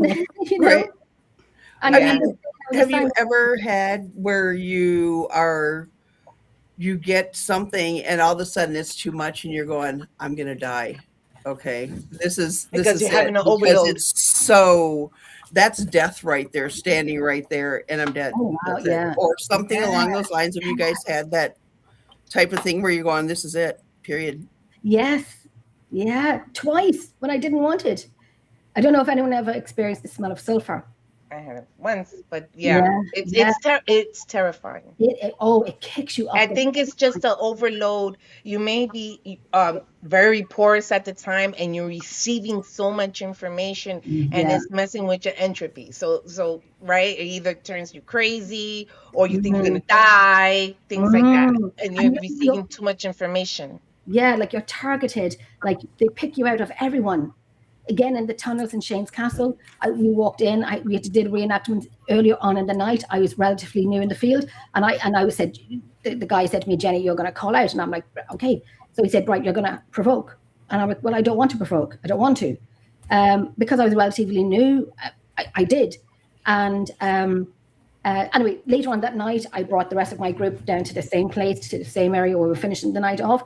We walked into the tunnels, and I was hit with the smell of sulfur. My nostrils burned. My throat was sore. The irritation of my throat, and so on and so on. Anyway, I said, we're going to keep going in. And the person said to me, Jenny, no, we can't. And I'm like, well, if they know we're here and we know they're here, well, this is what we're here to do. But we had public with us. So I said, right, for the sake of the public, we'll leave. So when we turned around to walk out of the tunnels, I said, I don't know why we're leaving if they know we're here. It was like the Matrix. It's as if something ran up towards me, through me, but come up face to face. My eyes closed, my hearing went as if I was underwater. My head went back like that, slow motion, and came back up again like that. And I had lost all my senses. And I remember saying to my friend, take me out of here now, get me out. And then I thought to myself, lose it, you're losing all of it. Gain yourself back again. It took me about 2 months before I went back. Yeah. And then in Lep Castle, about 2 years ago, we're up in the Bloody Chapel. We had a guest from Washington, D.C. We took him to Redwood Castle. We took him to Lep Castle. He's a YouTuber. And I said, so what do you think of the castle? The most infamous castle in Europe, Lep Castle. He goes, yeah, it's okay. And that's fine. And I said, well, Bloody Chapel can be a little bit quiet sometimes. I like the banquet room. Within that time, and I always said I never wanted to smell sulfur again. Guess what? And there's windows there, but there's no glass in it. So you're on the top floor of this castle. So you're on the countryside. You're going to smell anything coming in. It was sulfur, just sulfur. And I knew this was happening again. And I thought, no, not in this floor. And if it floored me, I had to go downstairs. I thought my coat was on fire. And I'm not one to lose it. And I didn't lose it because I have people there. I have guests there. And went downstairs and sat on the first floor sat beside the fire, and I had one person with me. I was okay to stay on my own, but I raided up to the Bloody Chapel saying, is it okay if I go back upstairs? They were on the spirit box, and a female came in and said no. And I'm like, crap, what did I do now? But she was saying no, and there is talk about a female from that bloody chapel as well. And I think maybe it was just to say, yeah, I'm going to let you know now that, we're not quiet up in the bloody chapel. But that was the two that I thought, I said, here we go again. And I don't want to smell it again. I really don't. I think Chris is very, that's what happened to Chris. I believe that your experience where you thought you was going to die or felt like you were going to die or thought you was going crazy. I think it was, you was very porous at the time for whatever reason. And you was receiving all this information from the spirit that was trying to reach out for help. Yes. Like college age, no less. That's crazy. I'd be like, Mom? Yeah. I have to admit, I was green behind the ears. I didn't even know ghosts were a thing, so to speak. I talked to the Warrens. That was kind of cool, I guess, and heard their theories. But when you end up on the bathroom floor bleeding from your back after you fell out of the shower and people are dragging you out and your friends are being held down in their beds and being knocked unconscious and committing suicide, it goes away from the, gee, I might have heard a sound to, I'm going to die. I don't know how to live. I don't want to die. And I remember lying on the floor thinking, this is it. I cannot do this anymore. And what I thought about was my mom. My mother gave up college to have me at a time when women to go to college too often. It was a great opportunity for her. She gave it up to have me, probably a poor choice, but she made that choice and never held it against me. And so what I did was I laid on the floor, just made a straight, calm face. This way my mom found me. So the casket wouldn't be a horrifying face. Maybe I found some rest. It's strange sometimes how in a crisis you think of the strangest things to ground you.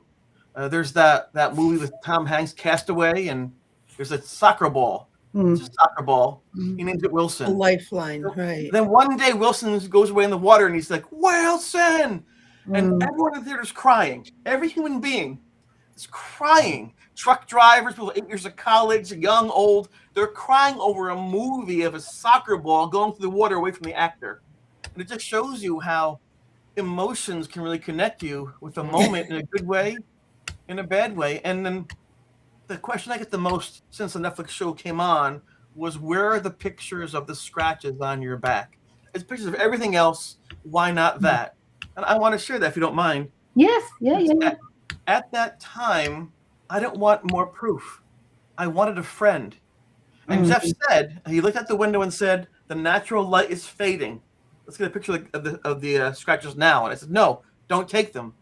I don't want a picture of the scratches. So you don't understand. This is good evidence. I said, no, I don't want to be Ghost Boy. I just want to be Chris. I need to have a friend first. No, but you don't. But he put the camera down and said, I'm your friend. And him saying that to me and not getting the picture of the scratches, it sounds counterintuitive, was the most valuable and blessed moment for me in that haunted, because I knew he appreciated me for being a person and not some ghost conduit. Right. I needed that more than anything. Yeah. And it is hard sometimes to explain to people how you don't want proof sometimes, just want to get beyond it. And I guess if you haven't had a ghost experience, I'll say this. If you think your husband or wife, your spouse is cheating on you, you can hire someone to follow them. But what happens? They come back in a week and put an envelope on your table and says, there it is. What's that? That's your proof. I'm not sure I want to see that proof. Envelope, it's my wife. Is she with my friend? Is it my bed? Are they happy? Is it yesterday?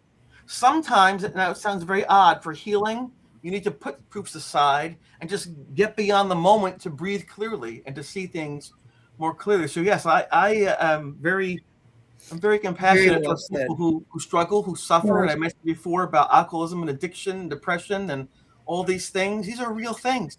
And we don't remember most dates. We remember crying and laughter. Remember our grandmother.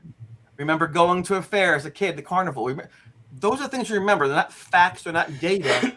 They're experiences. That's why I advise people, I hope I'm not talking too long. No. Moments. No, that's embrace moments. Yeah. Because you don't need it validated. All right, it's there, but to have it actually like in your face, validated, like here's your proof. I don't want that either. I don't want that here. I don't want somebody taking a picture of something in my yard and going, here, I got your proof. I'd be like, oh, hell, And how cool is this? Look at this room. How cool is this? Isn't this awesome? Yeah. People of different ages and backgrounds and genders and nationalities and experiences, and we're all sharing in a positive way. This is what we need, right? This is what we really need. So, Right. you, Jenny. That's it. That's all. Jesus. I mean, it was what an amazing panel of friends that we have here tonight, and our experiences in a positive way of talking about it, and and real things that happened, scary things that happened. And that's what it's about. I have a fly flying around me, and that's what it's about. No bigness about it, but real stuff, real people, real experiences, and genuine compassion for we get scared, and we do get scared, no matter how long you're in it. Like for Chris, when you were a teenager and this happened, and was paranormal as big then as it is now? I mean, and you put your arms out and everyone's an investigator, and I love that, but please do it right, and don't do it for views, and don't do it for this. Be genuine, research. And I know what Chantel was saying about audio, about I believe that people hear what is relevant to them. A word can sound like a different word to each person. It doesn't mean it's wrong, it's just relevant to the person that's hearing it, which is very true. Yep. I believe that. Yep, yeah. I believe that. Yeah. And sometimes people call it ear pareidolia. What Chantel is saying, what you will hear is probably I'll hear different. And that's very common in the field. It is very common. If you get one that everyone hears at the same time, like with that little girl that I got, and everyone looked at each other when I did the playback, that's when you know we got a class A EVP. But if we don't, we get a B or a C, but you can hear something and someone else hears something different, it's there. And what I say is we go back to the same place, we ask the same question and see if we get the same answer, to see if the answer is the same, and try and work it out. Jenny, when Greg was talking about Ron and Lourdes and how they communicate, I think he's spot on. I think it's an amazing thing, and they're very talented people. Everyone here is very talented. But when I was diagnosed last year with cancer, I might have had 90 days, who knows? Ron and Lourdes drove up to see me, took me to lunch. So for all of their ideas and their theories and their experiences and their notoriety, I appreciate all that in them. But they actually came up to see me when I had nothing to offer them, nothing but fear, perhaps. Yep. And they took me out to lunch, and we ate, and we laughed, and so I really do. I mean, when I tell people I love them, I do love them. They're good people, and I hope that they become the face, the future of the paranormal. But even if they don't, in my book, they're still number one. I love them. I love all you. So just thank you for the. You have something to offer. Your kindness. You're a great friend, a great person. You give great advice. We love you. Thanks. And French fries. I love French fries. Ron made me say it. Yeah, Chris. I've tried to mention this before. Chris is super special. He is one of the kindest, sweetest people on the planet that we have ever met. But what's so important about his voice and perspective in this, and this is what I was saying before, under idealism as a metaphysical philosophy, we start with the experience and then try to understand what it is that happened. We don't start with theories and beliefs and ideas and agendas to prove something and then go out there and try to support what we believe. Chris wasn't a ghost hunter. Chris wasn't looking to experience the other side. It came to him. It happened to him. It changed the trajectory of his life and where he thought he was going. So his voice is important to me because he's the one person whose foundation, the substrate for his entire voice in this field starts with experience. And that is so lost amongst the field today because everybody's got ideas and agendas and they're going out to prove and support. And like you were saying before, Jenny, you don't have to prove, you don't need a consensus to know that you heard a voice say something. Oh gosh, yeah. And that's why we started off. When I was watching the Netflix documentary and I seen Chris, and I remember saying to my partner, I'm getting him on my show. A week later, Chris, you were on with me, and I'm like, because you were young, and what floored me was, because I knew all about the EVPs and audio, was the audio work that you did. And I said, he left the room. He left the room. There's no background contamination. He left the room. That for me was a big thing. And then I listened to the audio and I could hear it. And I'm like, I know what he's saying. And that's when I looked you up and I said, right, Chris, you don't know me. I'm little Jenny from Ireland, but I kind of need you. And I wanted to talk more, yeah. If you think about it, my voice has been magnified by that media giant, right? But not everyone has that opportunity. I just found myself in a weird place at a weird time and made the most of it, you know. But you know, if you look at the middle-aged creeped out folks, and you know, the people like you and who actually go out and find people to share their experiences and stories, you're the people that actually help us find relevance, that give us a purpose to be here. I mean, and sometimes people are behind the camera, they're in the studio, they don't actually see their faces or hear their voices, but they're integral into informing people to what can happen and how you survive things. So it's always a team. Without my friends back in college, I'm not here. Without people putting good faith in me and trying to push me out there and say, talk against my will, it wouldn't be. So I really feel I have an obligation, and I embrace it, to be as helpful as I can be. And while I'm here on this earth, hopefully more than 4 days, right? And do what I can do. And I have to tell you that I hope that all of you live your lives to the fullest. I mean, we all see things differently, but every night there are stars out there and people falling in love and babies being born and even all the crap. Sorry, bad word. All the stuff you see in the news, you know, right? They're still wonderful people, and I really love the fact that I look at the faces in the room, and we're not all competing to talk. We're not all over one another. We're not arguing back and forth. We all offer a special skill set and viewpoint, and that's beautiful. So I just, again, thank you. Oh, yes. What I love about Chris's story is that it did start off as a negative, and he turned it into a positive. Because if you ever hear him speak about the experience and then how he ties it all in together with how we treat each other, that is really what that's what we're supposed to do. We're supposed to learn from these experiences. What can I learn from it? What does this mean? How can I put this out there in a positive way? And that's exactly what he did. He turned that negative into a positive. Yeah, and that itself is a phenomenon, because people will go see him speak, and then you go to the next thing and watch him speak, and you'll see a lot of the same people. And you go to the next thing, and you'll see a lot of the same people. They've heard the story. He's consistent with the details, but they keep coming back. And it's for the same reason you watch a movie that makes you feel love or feel good or uplifting.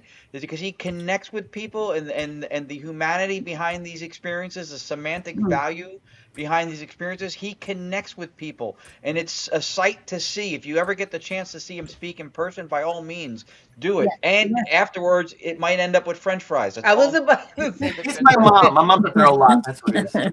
We love the French fries.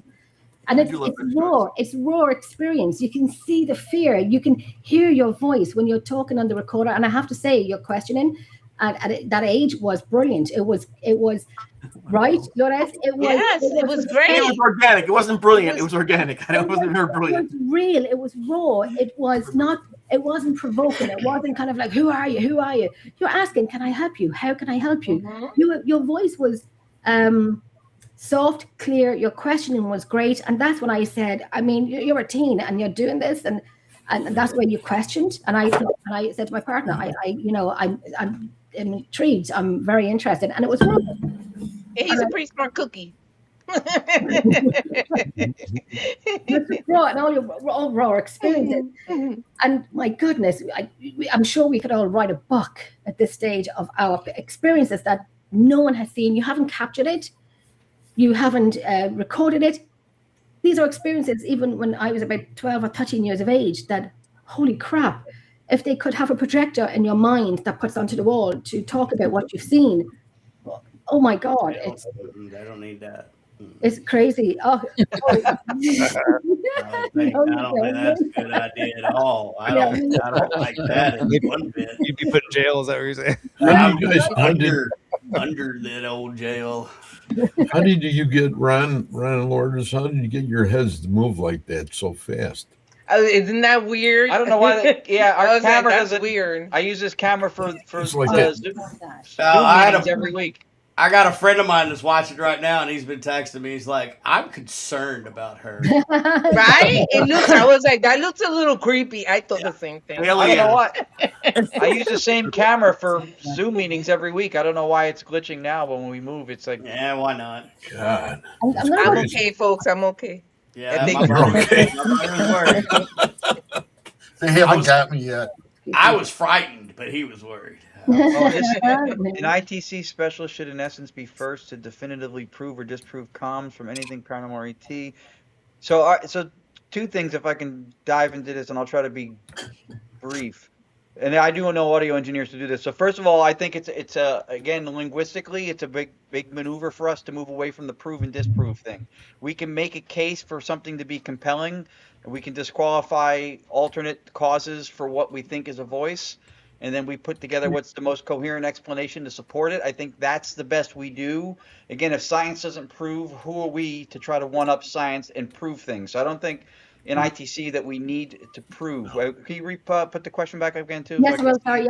Yeah, of course. The other part of it was so the ET part of it. So this is a different perspective from our side of it, because we get asked sometimes with digital seance events, do you think you're communicating with extraterrestrials? My answer is an emphatic no, and I'll explain why. And I may not be right, but this is kind of how we're seeing it. For us, there's no translator involved. We hear words come through in language that we understand. Mm-hmm.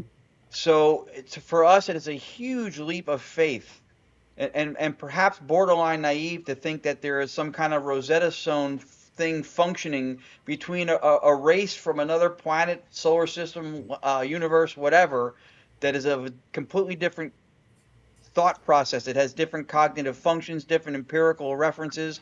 Like if I say I have a streaming show, you know what that means empirically, both from knowing what water is and how it flows, and the flow of data streaming, right? So we have no reason to assume that a creature from a different universe, planet, ecosystem, whatever, would have those same empirical semantic references, the same cognitive processes or thought patterns and stuff that we have. It's a huge assumption to make.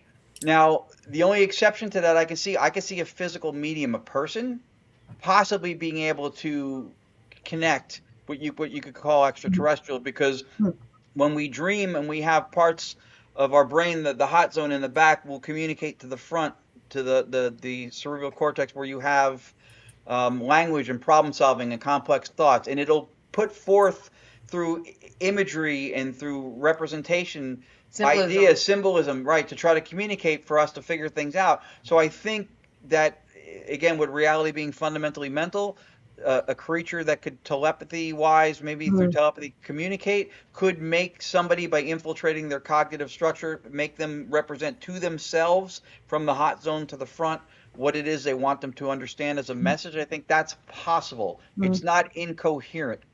But to think that like we can't translate whale or giraffe or dog into human language. So to assume that we can do that through electronics with a creature from another universe, I think is a huge leap of faith that we can't ground it in anything. So I think a physical person medium might be able to do it, but technically through ITC, no, I don't see. I think it's too big of a gap to assume. Right. Yeah, there's an app that talks to dogs, though. I'm sorry? There's an app that's supposed to talk to dogs. Yeah, that's what I was going to say. I saw this app on an advertisement. About that. It talks to my doggy. I have to try it sometime. It's an How much does it thing, cost? Right? Yeah. When you just look at the dog and say you have that, the animal people and dog people, and you have that connection with your pet, your dog. And I speak fluent Chihuahuanese. I know what my Chihuahua wants without one bark. I'm like, do you want water? One bark. And then she bark, and I know exactly. And I said to my daughter, just go into the kitchen, get Hope some water. And she's drinking the water. It's like, we know. And I had another dog, Zach, that we just there. And then when my little Harley here, my other Chihuahua, you have it. And I know everyone has a relationship with their dogs. It's a connection, and you have recognized patterns because it's like you know the pattern of the dog. So now you know that if it barks once or twice, and that's how you know, and that's perfectly fine. Yeah. But to translate the barking into a language, that's something else. They get whatever they want. A quick one here now from Chantel, her friend Josh. I know Josh. Oh, yes. Joshua Shawn is brilliant. Yeah. Yes, I watch it. Smart. Yeah, it is, isn't it? Yeah, super smart. That's so brilliant. He's brilliant. Now, he's an audio engineer who speaks to the validity of ITC work. Who you can listen to him talk all day. He's got it down. Yeah, Pat, he's super smart. And one of the nicest of people. Also, he's a sweetheart. Yeah, I've watched his shows. Yes, Ron, you kind of said what I meant more eloquently.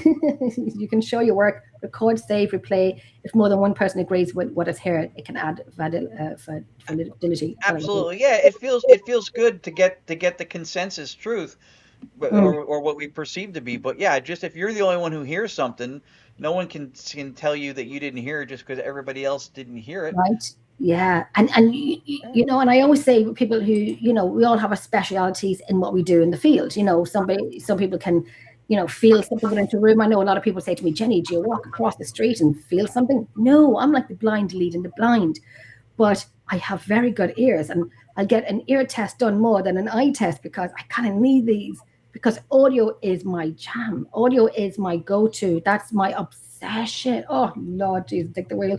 That's my obsession. I love it. I love it more, too much. I speak Toby well. Mostly I swear at him and call him names, but he knows we can. Chantel is very funny. Chantel would when she came over to Ireland, she went over to the UK to her granddad, and I said, Chantel, you're only like 40 minutes away. You know, an hour's flight. Come over to Ireland. She's from South Africa. She came over to Ireland. Let me tell you, that was about 4 years ago. The girl hasn't drank since. Wow. I showed her how it's done in Ireland. She hasn't drank. Interesting. I'm sorry. Go ahead. I didn't mean to interrupt you. No, you're right.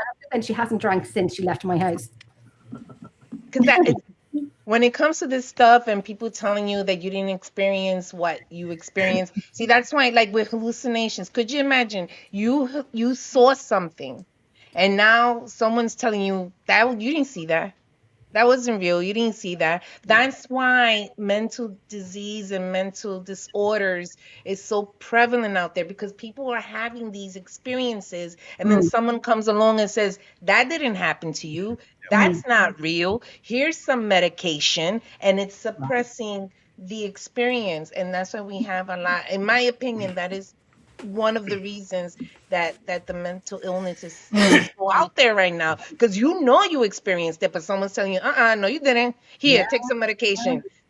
Oh, I could talk about stuff that I probably, you know, Jennifer, I probably get mail saying, Jennifer, you can't talk about that, but I kind of do.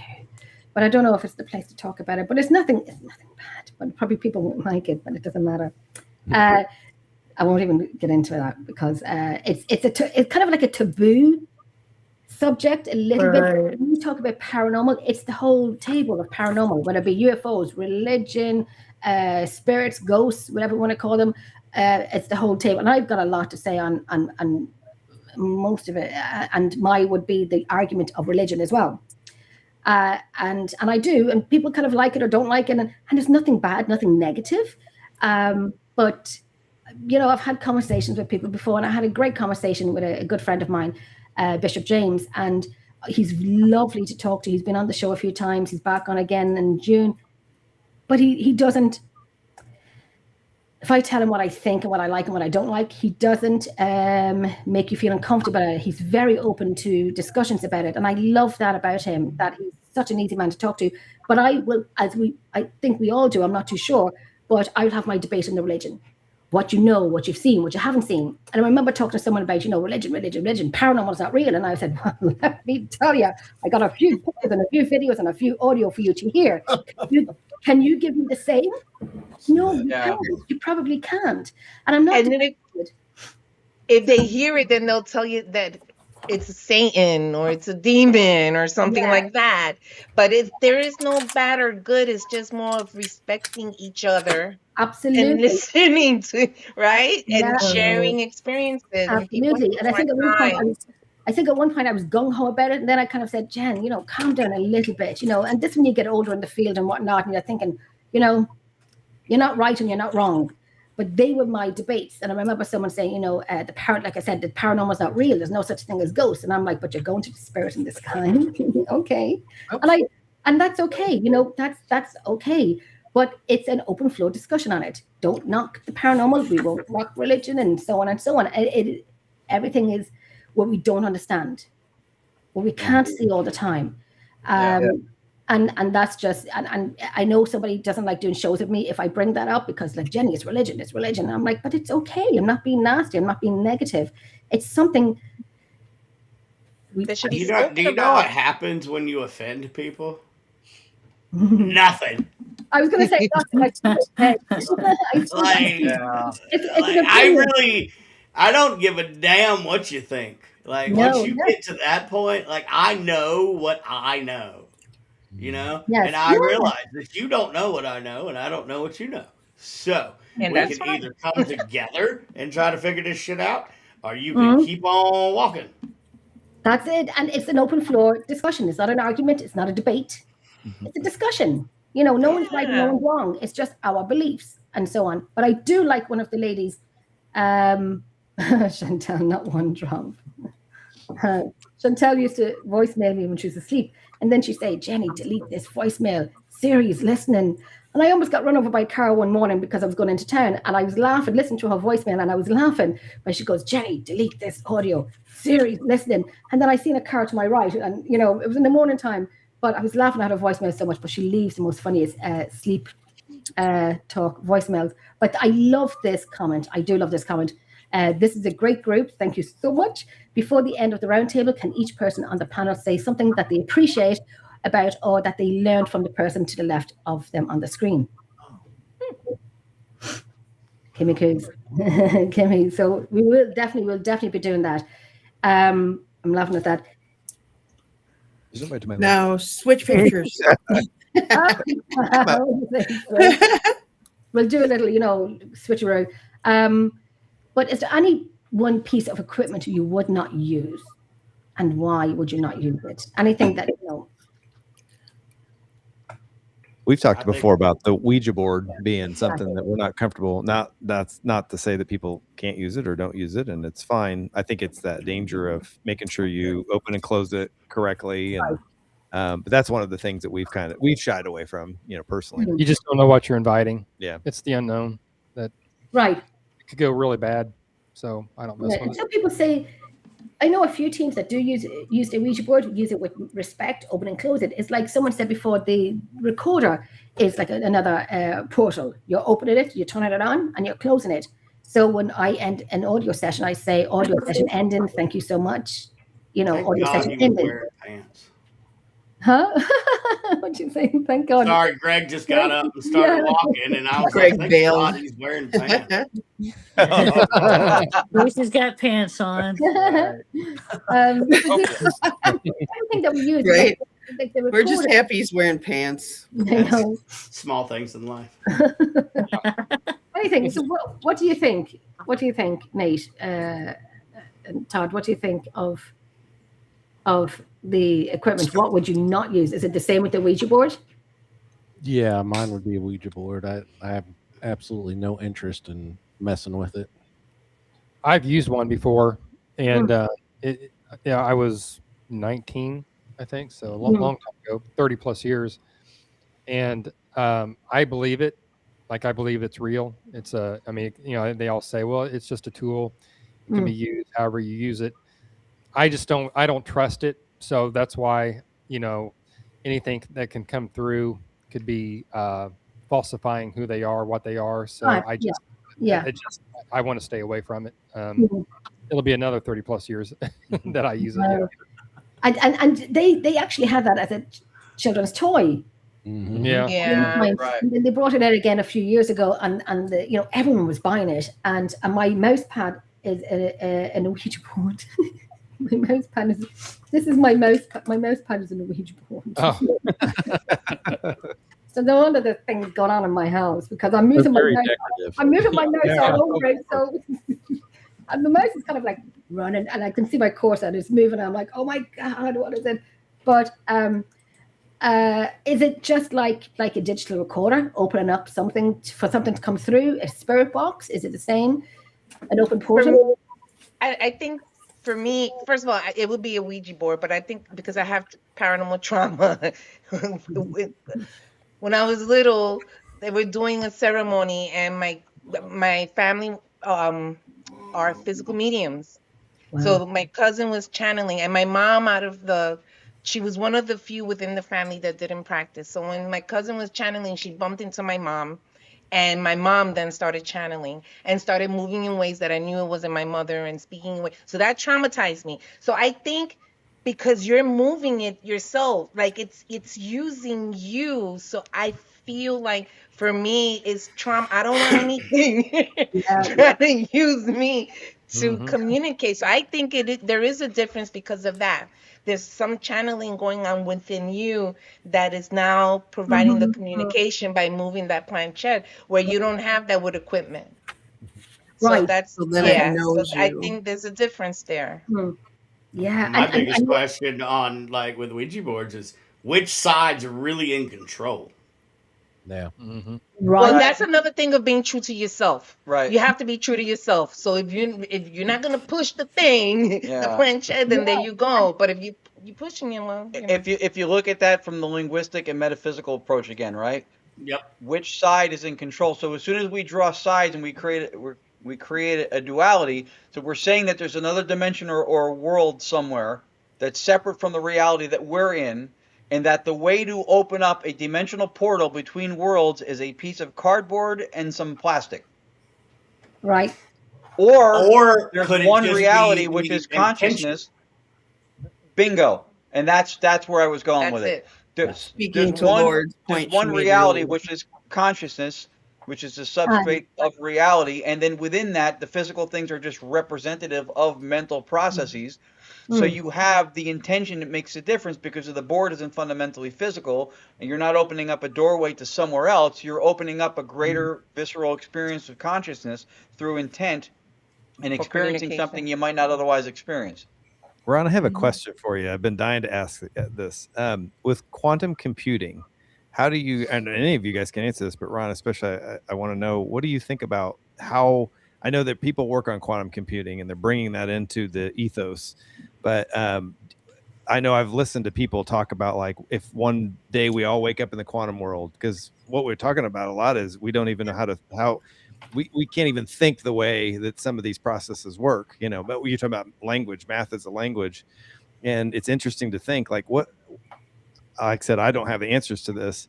I'm not a quantum physicist or, you know, quantum studier, but I think it's interesting to think about when they do get quantum computing up and running, how is that going to alter or change? I mean, obviously it'll change everything, but the paranormal field, especially, like all of a sudden we can see what's over across the veil, you know, like that to me is really interesting. I'm fascinated to know what you think about that.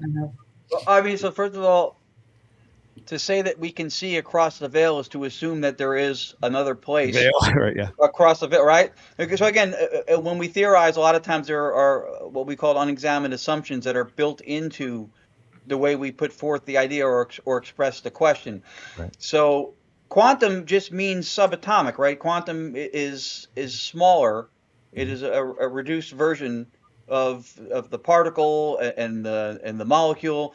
And so another thing that quantum physics has said is that particles aren't little balls that have discrete boundaries that exist in and of themselves. Right. That would make the idea of entanglement damn near impossible to try to explain how two things millions of miles away could be affected. If you affect the axis and spin of one going this way, it changes and affects the axis and spin of the other one going on the other axis from, you know, no near proximity. You wouldn't be able to have something like entanglement. So those physical boundaries, per what I was explaining before, idealism, are the result of observation and measurement. They don't exist physically in and of themselves, and then when we observe them, we get the measurements. Those are the result of observation and measurement. Behavior. So quantum fields in science are it's a model to explain and theorize within which we build the ideas and the explanations and such, but it's not like it's a literal field. So quantum computers, the idea, I guess, is that they'll work faster. And then one of the problems that they're having with those is the processors overheating because of the speed by which that they can work. So something to exist on a quantum level, some people think that consciousness is both quantum and classical, right? There's a gentleman who created the microchip, Federico Fagin, who thinks that consciousness is a quantum classical hybrid, a little bit of both. It's certainly possible. I don't know if it changes anything with regards to the veil. I think we've drilled down pretty far, and the thing is that if consciousness is the foundation for reality, you have to have a reduction base at a point where you stop reducing to explain. Otherwise, you're just chasing your tail. And consciousness is the one thing that from that you can explain things, but it itself is not reducible. Right? If anything's outside of consciousness for us, it may as well not exist. We know everything directly or indirectly by acquaintance through consciousness. Now, if you can identify the veil, that'd be well, fun. And I'll say the only thing. You know what? Right. To speak to no, she made a great point. To speak to that, actually, metaphorically, the veil would be our physical form, right? Under idealism, there's one consciousness, universal mind or consciousness is one. That's our reality, and within that, the detraction is, well, if there's one mind, how do you explain all of us who identify as individuals? And so, under Dr. Bernardo Kastrup, he goes, well, is there a model in nature that shows something akin to this? And there is. It's dissociative identity disorder, or DID, which you have one mind that fragments into multiple centers of subjectivity. You do. So you're saying we each have an individual veil? Yes. And let me piggyback on the Markov blanket. Because absolutely. The only thing that I know, and this happens only twice in a human, it happens when you're born and when you die, and that is you are flooded with DMT, which is the strongest hallucinogen known to man. So why does it only happen in your body twice? Well, I think perhaps is it breaking a veil, or is it bringing you into a consciousness? And is it, it's something to look at. Why, of all things?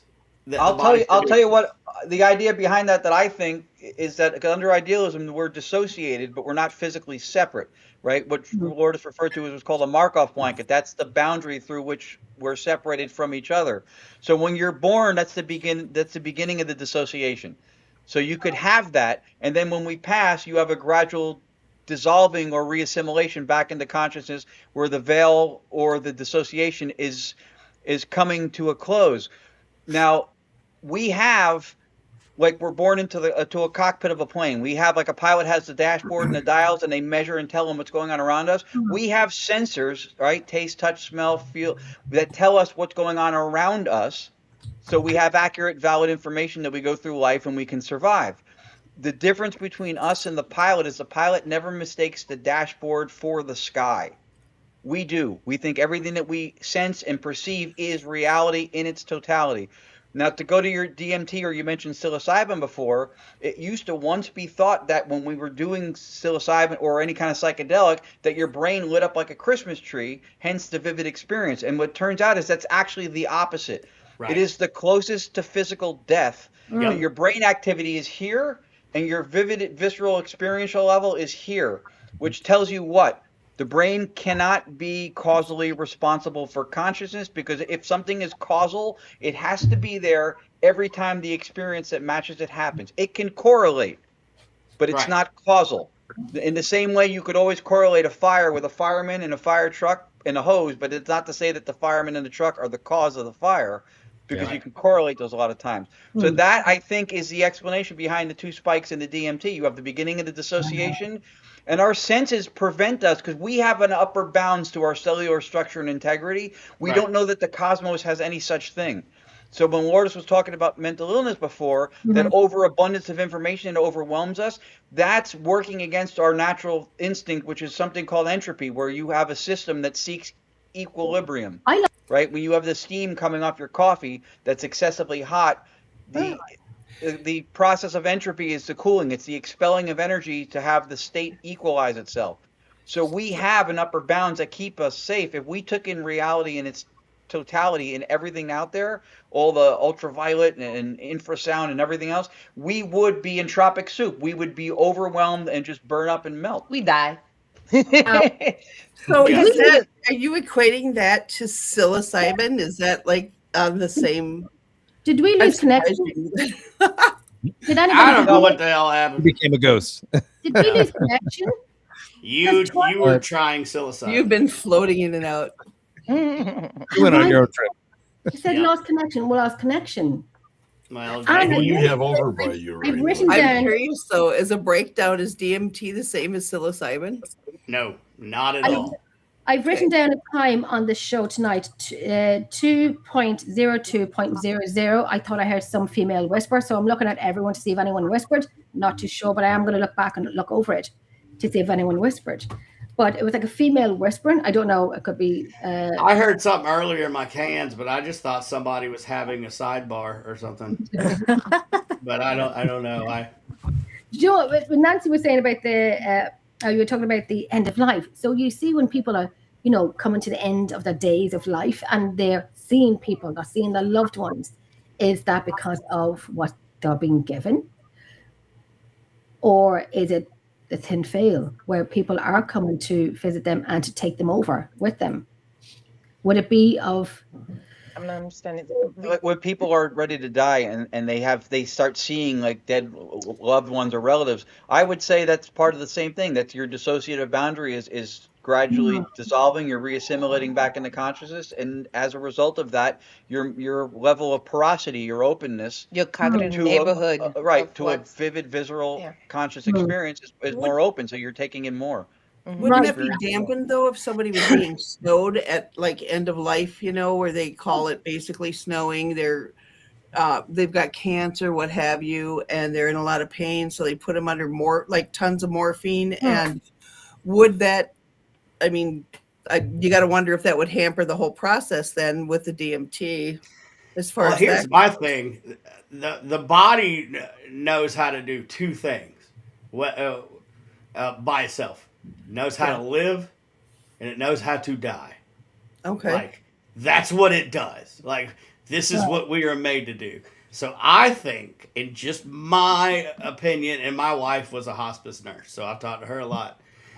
I think that it speeds it up in a lot of cases. Okay. And so a lot of that sedating medicine will act like your psychedelics. Right. So it makes you more porous to receive more information. That's what happens. I remember it was 2 years ago when my mom passed away, but my sister had passed away in November and my mom had passed away in May. And this is like a little over 2 years ago. But no one told my mom that my sister had passed away because mom was too ill of health. She was too ill. Very, wouldn't be able to take it. She's 11 children, wouldn't be able to take it, wouldn't probably not understand it. So no one told her anything. And then while she was in hospital after her many strokes, I don't know, but, we all taking turns looking after her, sitting with her, staying with her in the hospital and so on and so on. There's 11 of us, the nurses had a break because we were all in. And then she said to my sister, "You didn't tell me Yvonne passed away." And we were like, "What? What did you say? You didn't tell me Yvonne had passed away."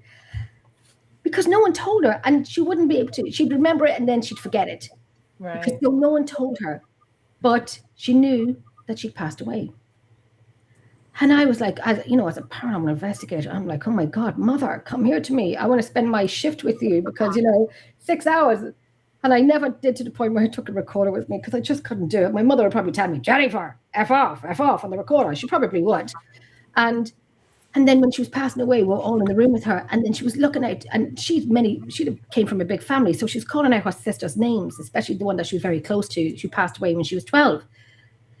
And she was calling out for her as well by her name. And her dad, she called me her dad. So was it hallucination? That part, I don't know. She was calling out for her favorite sister. She'd come from a family of 13, and she was the last person to pass away after coming from a family of 13. And she knew Yvonne had passed away. And she was calling out you could hear me in the room going, like I was taken, you think you're ready, but you're not. But I was taken back by it, oh my God, this is not what I want, but this is not what I'm seeing. And I'm like, it scared the shit out of me. Because as she was getting closer to the end of her life, she became more porous and started receiving more information. So even though you guys didn't tell her, once she's becoming more porous, she's receiving this information. That's actually quite common. That's actually quite common that happens, that people see somebody that they didn't even know was dead. She didn't. She wouldn't have remembered. You know, if you told her, she'd forget it 10 minutes later. And it was kind of validating. Yeah. To know, like, it gives me chills because that does happen. It happens all the freaking time when people are transitioning to that stage. It happens. Yes. It was validating that she's seen Yvonne, and we're like, oh, she's gonna give out to us now because we didn't tell her. Oh, you can go and see Mommy first, not me, because she's gonna give out. But she, you know, it was just, oh my goodness, it was a little a WTF moment. Yeah, it really was. It really was. And it lifted up that burden from you from not telling her, right? Because you kind of feel well, you know, when you met, oh, you know, you've seen Yvonne, even though she was still in the my mum was in the hospital, but she was, you know, very bad, you know, but she had her wits about her, you know, and she always remembered my name. Of a family of 11, she remembered my name because I was the funniest one of the family. So of course, and my old friend, she goes, who's that? And I said, that's Vicky, you know, Mommy, this is Vicky. And she goes, oh, Jenny, because I always kind of like danced and sang and tap danced after 3 hours. I said, Mom, we have to go. And I'm like tap dancing out the room, and I said, we have to go. And I say, Vicky, grab me by the neck and pull me out. But but she'd always remember me, just saying family. She always remembered me, even though we didn't get on too well sometimes, all the time, some of the times. But she remembered, and I'm like, okay. Since you gave her the most trouble. I'm not called the black sheep for nothing. I'm not called the black sheep for nothing. Oh, there's no rugs in my house. No rugs in my house, and I did. I actually, we're like, unfortunately, ladies and gentlemen, I'm gonna have to call it. I've got to. We have to call it too. But I enjoyed it, so thank you guys so much. Thank you so much. Bye, Brandon. Love you. Thank you so much. Bye, Brandon. Bye. New Orleans. Yeah, man. See you in New Orleans in July. Yeah. See y'all soon. One more question before we leave, and I want to do this question, not this question, but I want to do that before we do leave. One more question. Do you find the longer? Oh, I'm very close up now. Do you find in the longer you're in the field, and people say, Jenny, do you have gifts? Do you have that? Can you sense something? And I'm like, no. I'm like the blind leading the blind. I found the more I got into the field, the more I open myself up and say, right, leave my crap at the door and just go in open. Do we do protection? I personally don't, and that's my personal choice. And I don't, and that's my personal choice.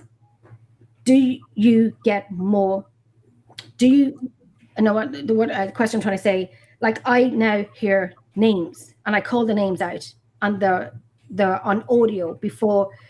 Like, I remember sitting in a museum and we were doing an Estes method and a live. We were doing a live at the time. I was doing it for the world's largest ghost hunt or something like that.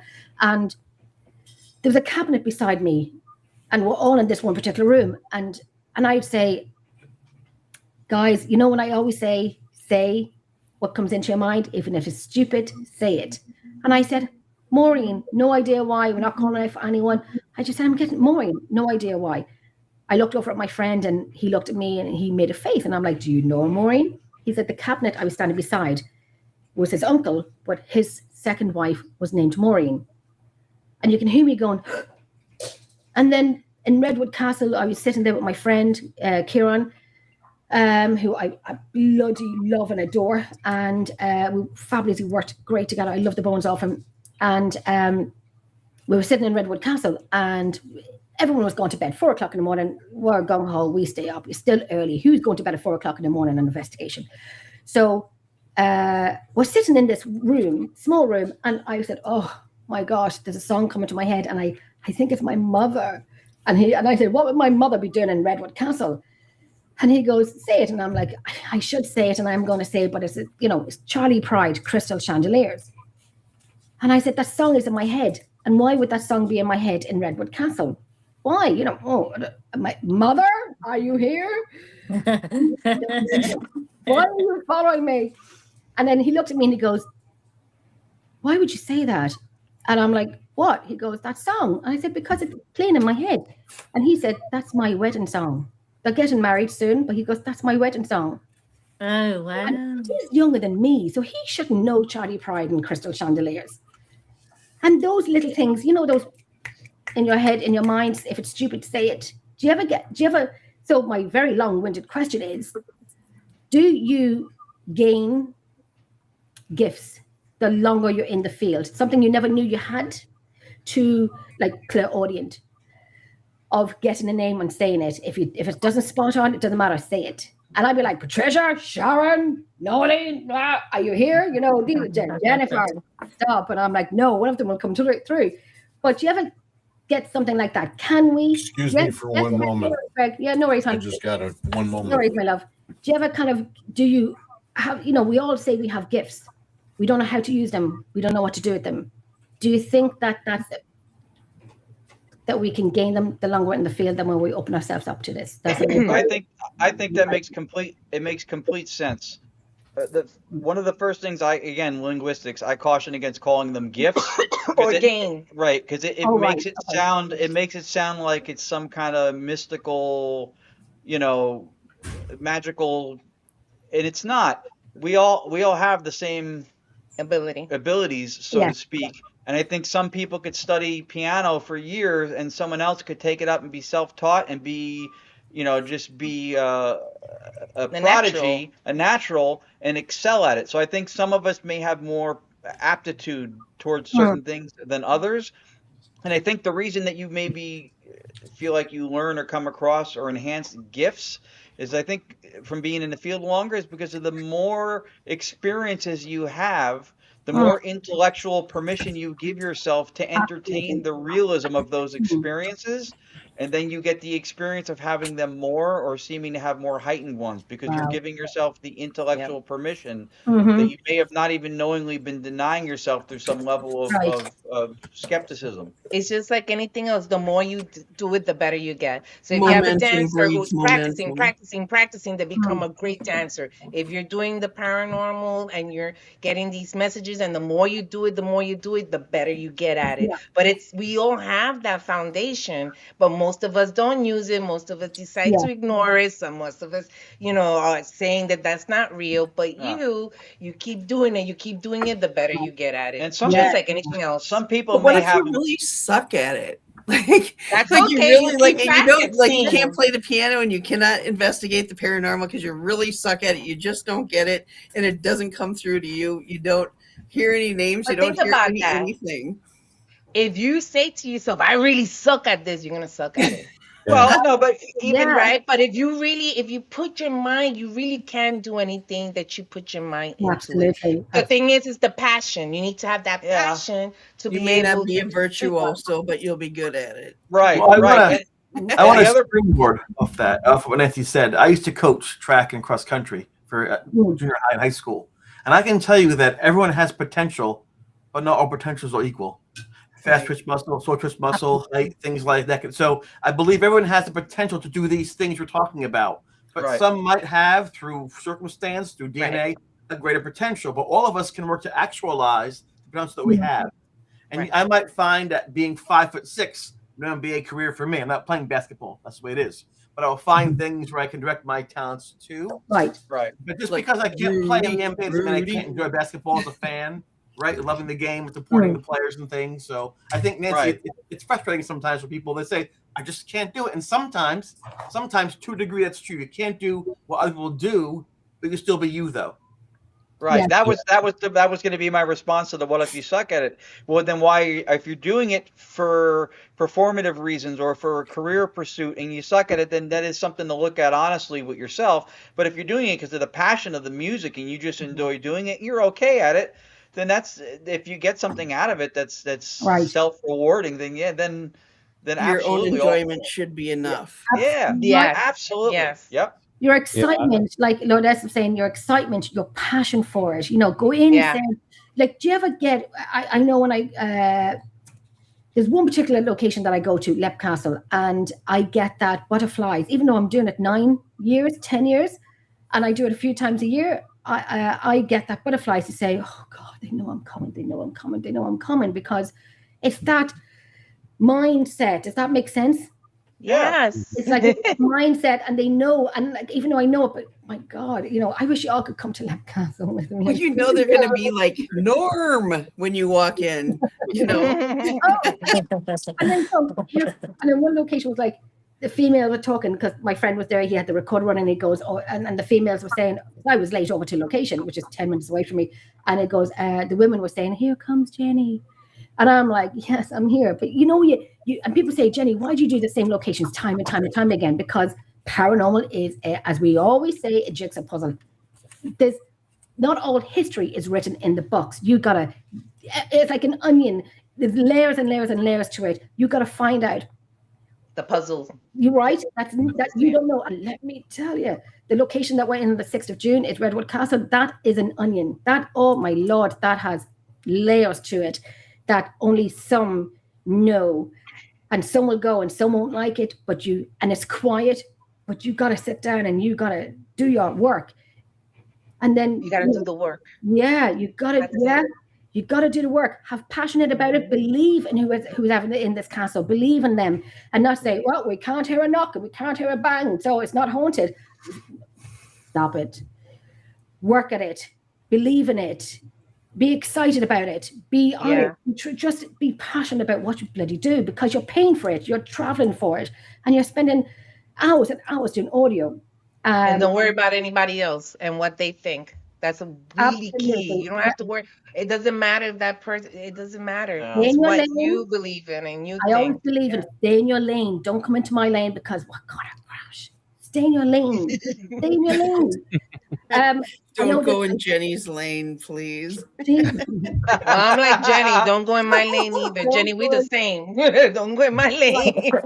I won't go in yours, and you don't go in mine. I know.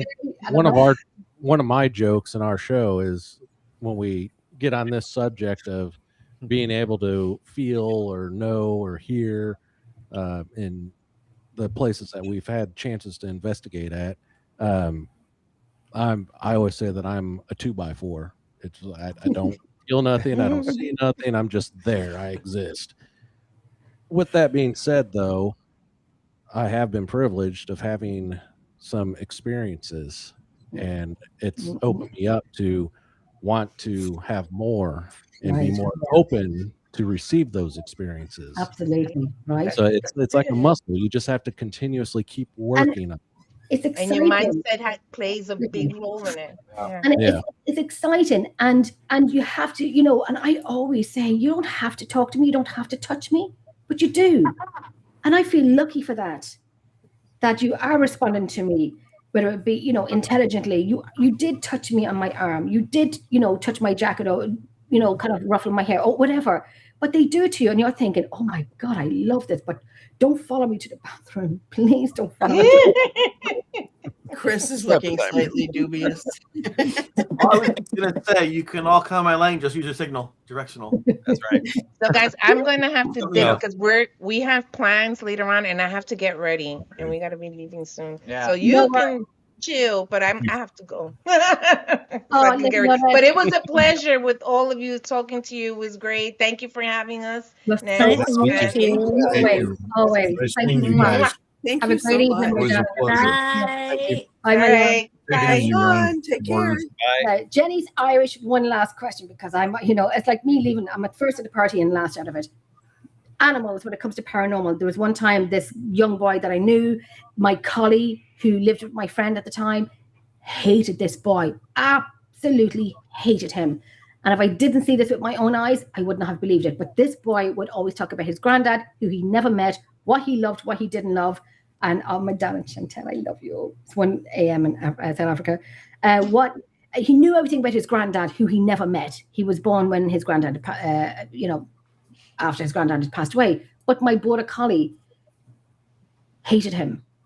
And I remember being up in the house one day, and we were sitting around the table. All the dogs were in the conservatory. The curtain was pulled over. So my particular collie, there was 4 dogs. My collie was there, could not see this boy. And if I wasn't there and I didn't see it, I wouldn't have believed it. I was told about it and so on. But I seen my collie, who I had since he was 8 weeks of age, banging on the glass. And you could see the spit. His teeth were banging off the glass. He wanted this. And I work with animals. And I've never seen my dog react like this. It was like the Omen. It was like, blue, WTF, blue. And, and couldn't make it out. Well, one of the dogs pushed the sliding door open. We were all in the living room at the time.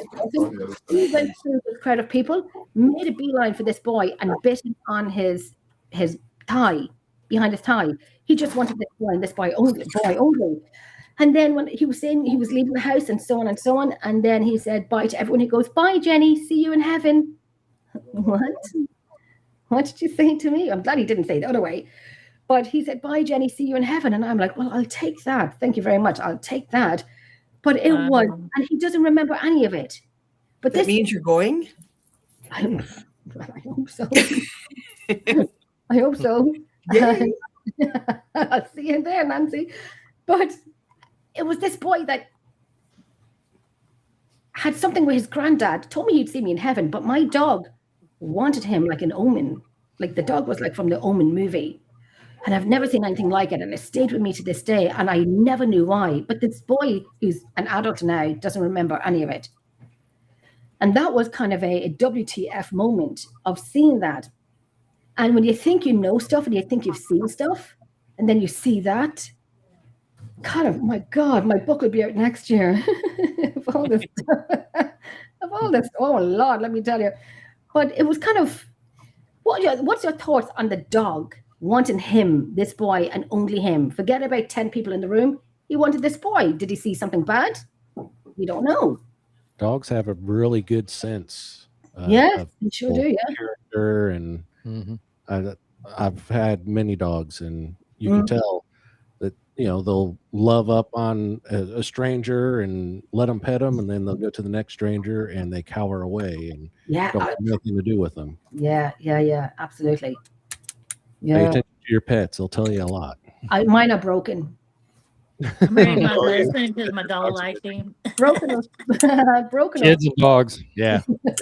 Yeah, right? Broken or spoiled. I'd say spoiled. I'm going to go up to this question here if we want to do this.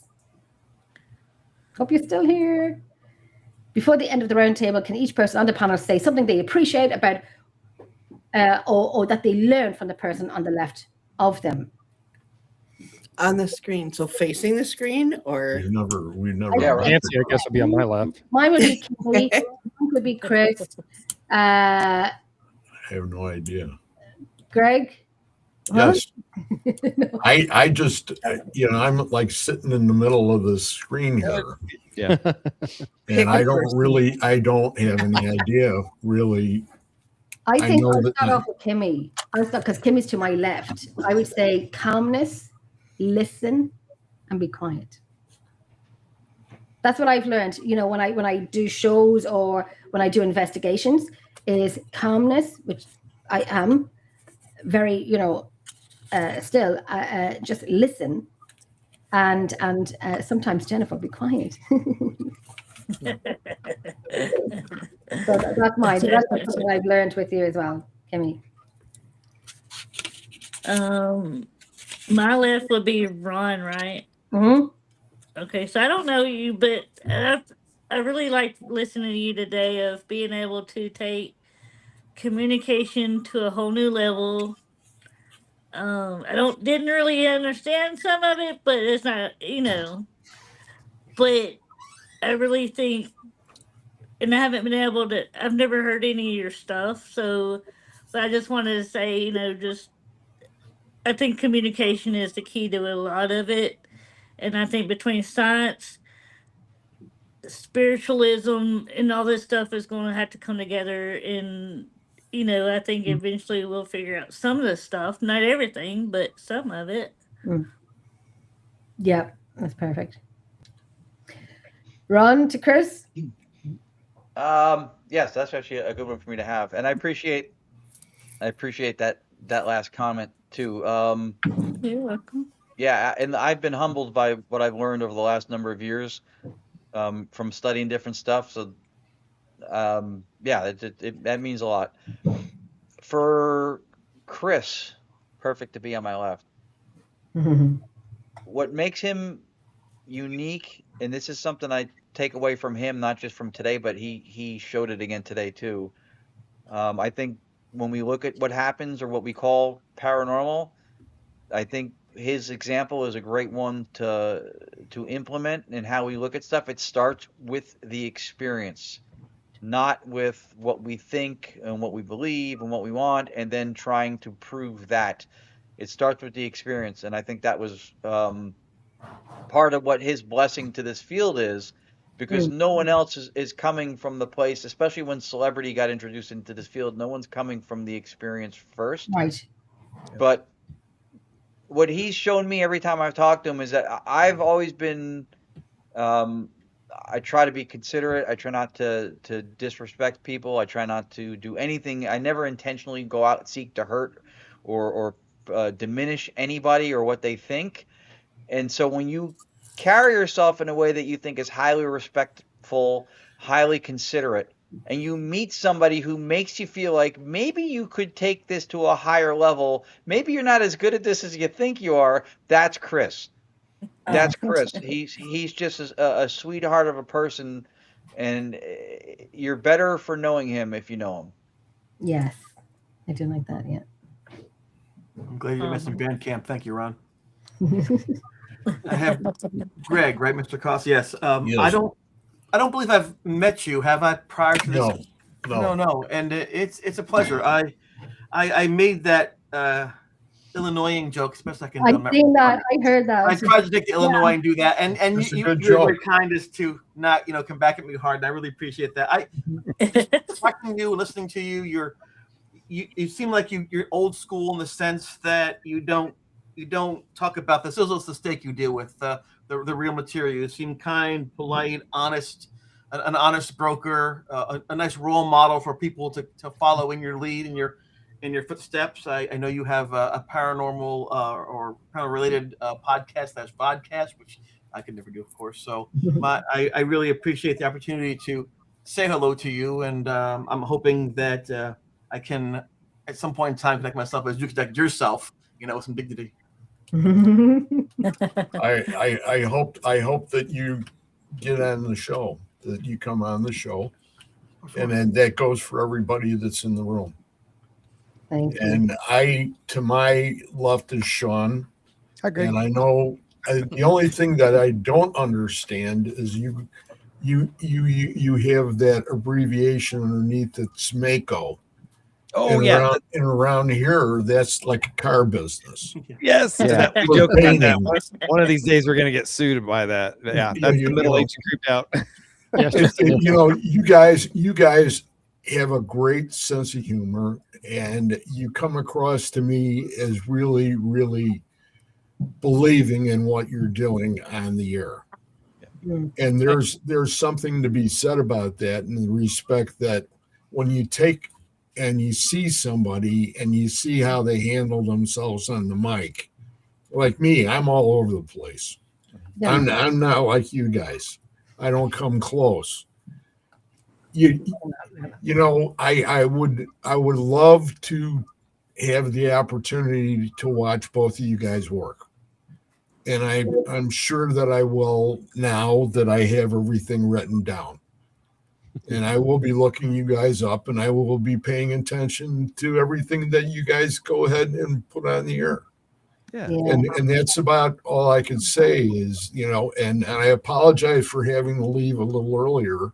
No, Greg, I had to leave. But I hit my son's business phone upstairs, and he's going, "Hey, I need my phone, Dad." Oh, you're wrong, Greg. I had to run out twice because I had an emergency here. It's like, never apologize. Never apologize. But anyway, when you really stop to think about it, we're all into this together. Absolutely. Yeah. There's no issues as far as anybody wanting to be here for 5 minutes. Right. We're in here for the duration. Mm-hmm. I have no problem with that, because that's the way I believe too. Yeah. And that's what we all have to remember. And if anything ever happens where we're down the road and any of you needs anything, any help, you can always call on me. We do. I do. Greg, and I will leave it at that because. Oh, sorry, I didn't mean to cut you off. It's an honor to know you too. Right back. Yeah. And you brought that. So early in this discussion, you brought it back to, which several of you did actually. Chris did this, and a lot of you did. They brought it back to the heart of the matter. Very important as well. And Nate knows how I feel about him. Like, these guys are my buddies. We've been buddies now for a long time, and we brought this podcast together to people so that it is a safe area, because I've had weird stuff happen to me throughout my life, and we came into it wanting the guy time, the paranormal and the creepy, but we talk about the mental health component as well, and the connect really the biggest surprise to me. I know we talked about that earlier, and I don't know this great, but when you did that, I was like, yeah, he's a cool guy. So I really appreciate that, and just getting to the basics of things and the humanity of it. One of my favorite authors is Dr. Wayne Dyer, and he used to say, if you have the right to have the choice to be right or kind, always. I ended up in his last book before he passed away. I didn't get to meet him, but he and my son ended up in his book.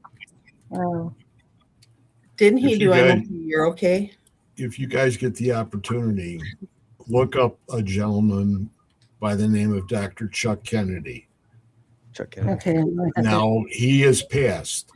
Yeah. And Dr. Chuck Kennedy was a gentleman that dealt with a group of psychic mediums that were responsible for finding human trafficking people. Oh, wow. And like 3 years ago, before he passed, he was responsible with his psychics and remote viewers of finding a trailer down in Texas that had like 500 people in it. Oh gosh. Oh, dang. Wow. That's true. And he had been working with the FBI and the CIA and all this. And I had the opportunity to go over and actually not only did he interview me, but he also evaluated me. Now, that's hard to believe because I don't really have that.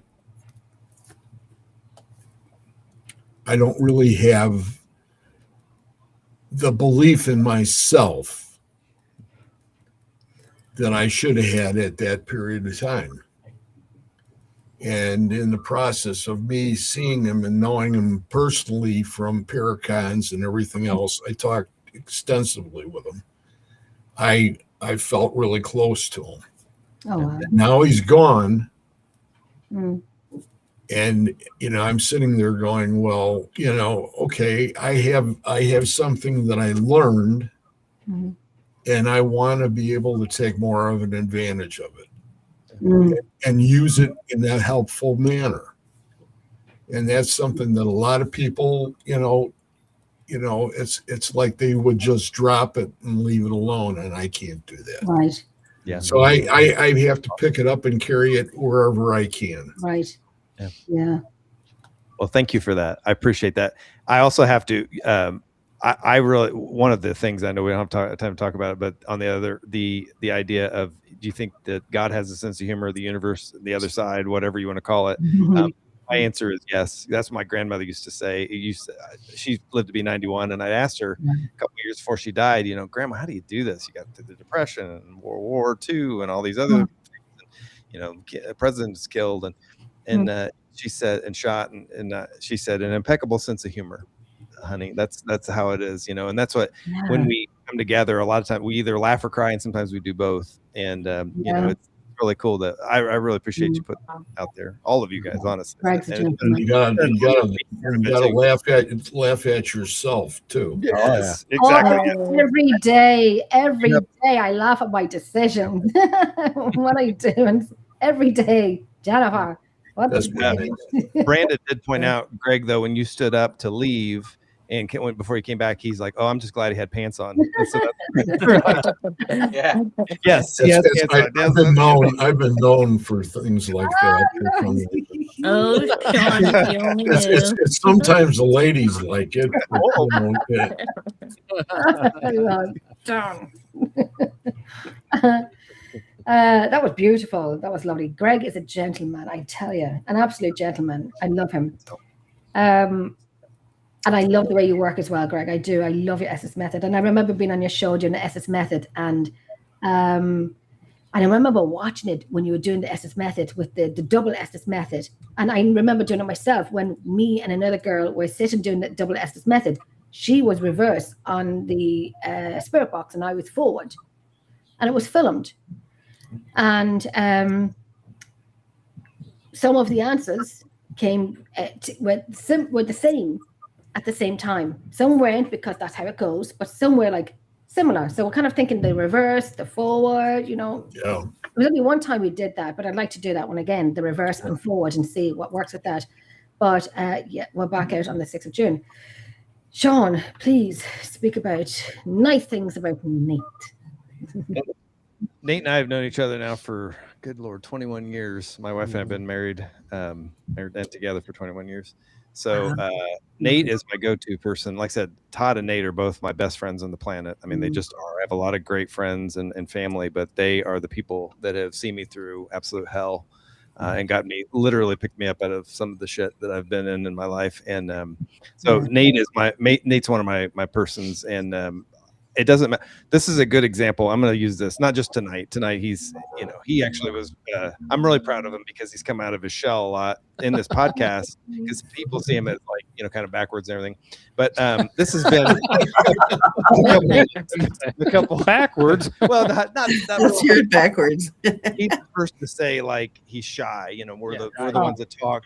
But I was like, hey, talk. You have just as much important stuff to say as anybody else. And so I'm so proud of him for doing that, and especially tonight. So this has been a couple months ago, but I was at a basketball game, and it had rained quite a bit for a couple of days. And I come flying in my car. My wife's saving seats for me. My kids are already there, and I get stuck in the mud. Basically, there's so much parking that I'm parking in the grass, and here I am. The next person gets stuck next to me, and another person gets stuck, and we're looking at each other like, what do we do now?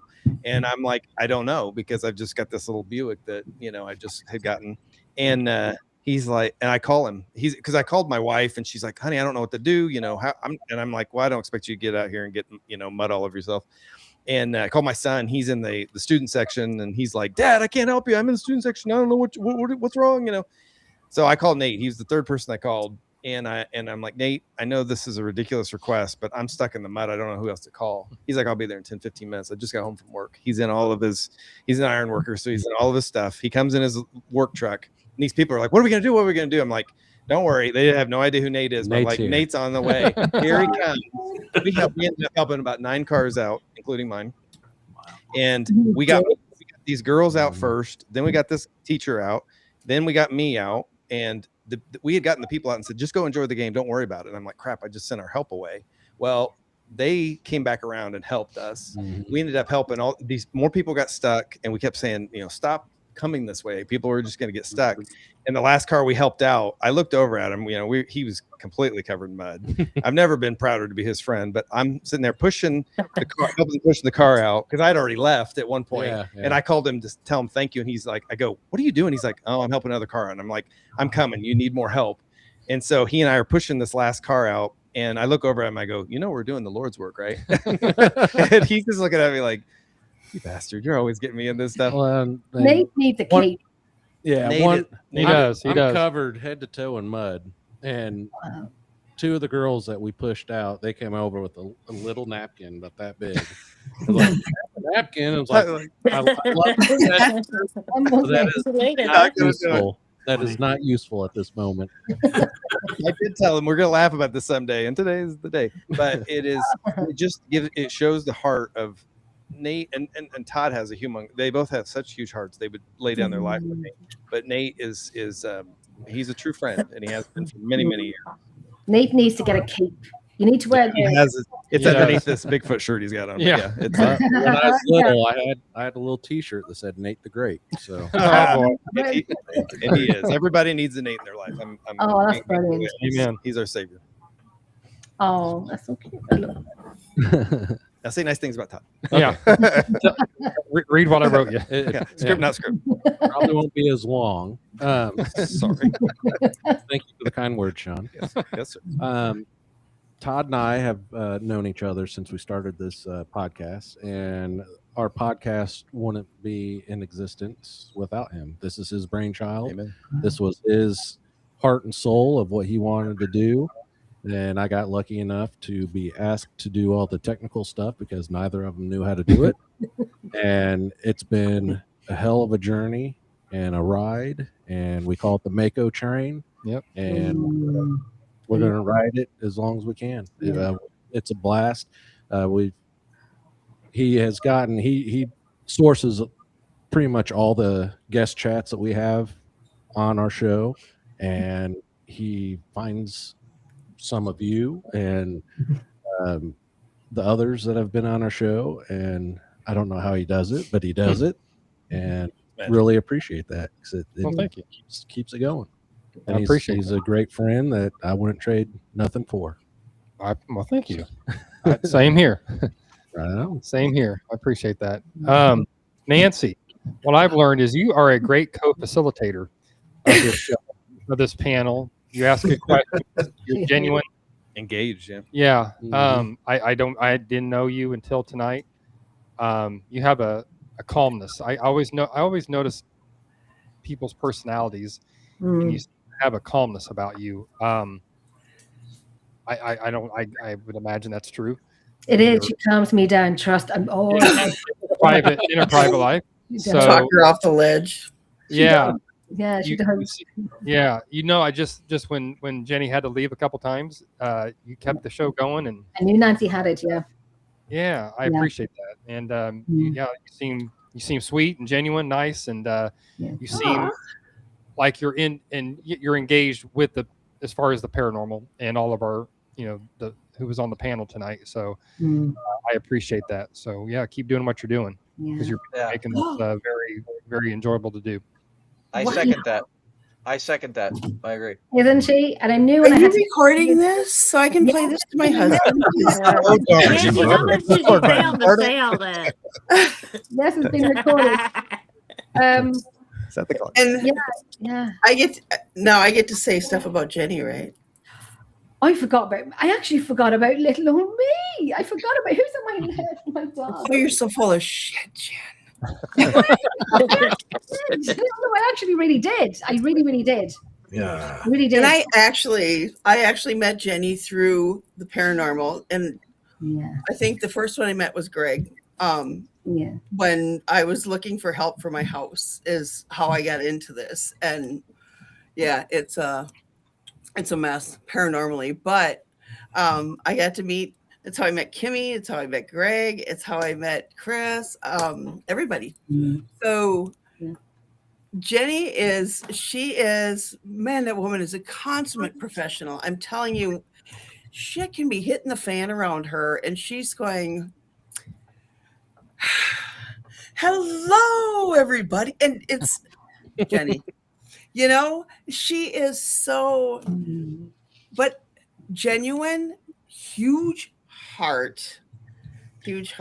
And so it's not really anything. It's stuff I've learned about Jenny over time. Biggest heart ever. What is it? Tell me about it. Just tell me about it. And she will listen until, and then go, well, that's not so bad because, and she will tell you something and kind of put it into perspective for you. And and you say she's not a calm person, but she has a calming manner where she will make you forget about that, move on to something else, and you're 80 miles down the road before you know it.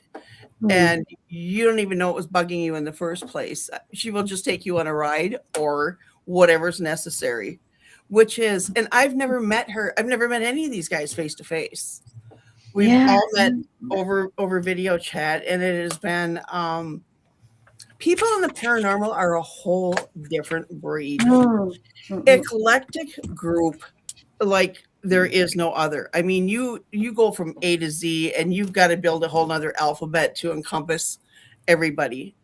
But aside from people like, I don't know, you go Baggins and people like that, aside from them, you guys are the most genuine bunch of people that are you guys talk about Chris and stuff, but you guys yourself, I mean, bring so much, every little nuance. I mean, you go from, Ron to Shawn to Greg to Chris to, Todd, Nate, and everybody, and Jenny and Kimmy, totally different, but all in agreement, all, willing to concede this point or that point and go, yes, no, I see what you're saying, and consider everything. I'm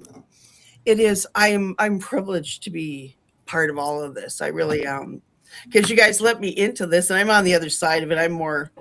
I've done investigations here, but I haven't done a lot in the real world. I've done a couple cemeteries here and there, but it's mainly because of my house and my yard that I've got into this. And what a great group. Thank you. Nancy. Me and Kimmy make Nancy to go down into a basement while we're sitting behind the screen. It's okay, Nancy, go down.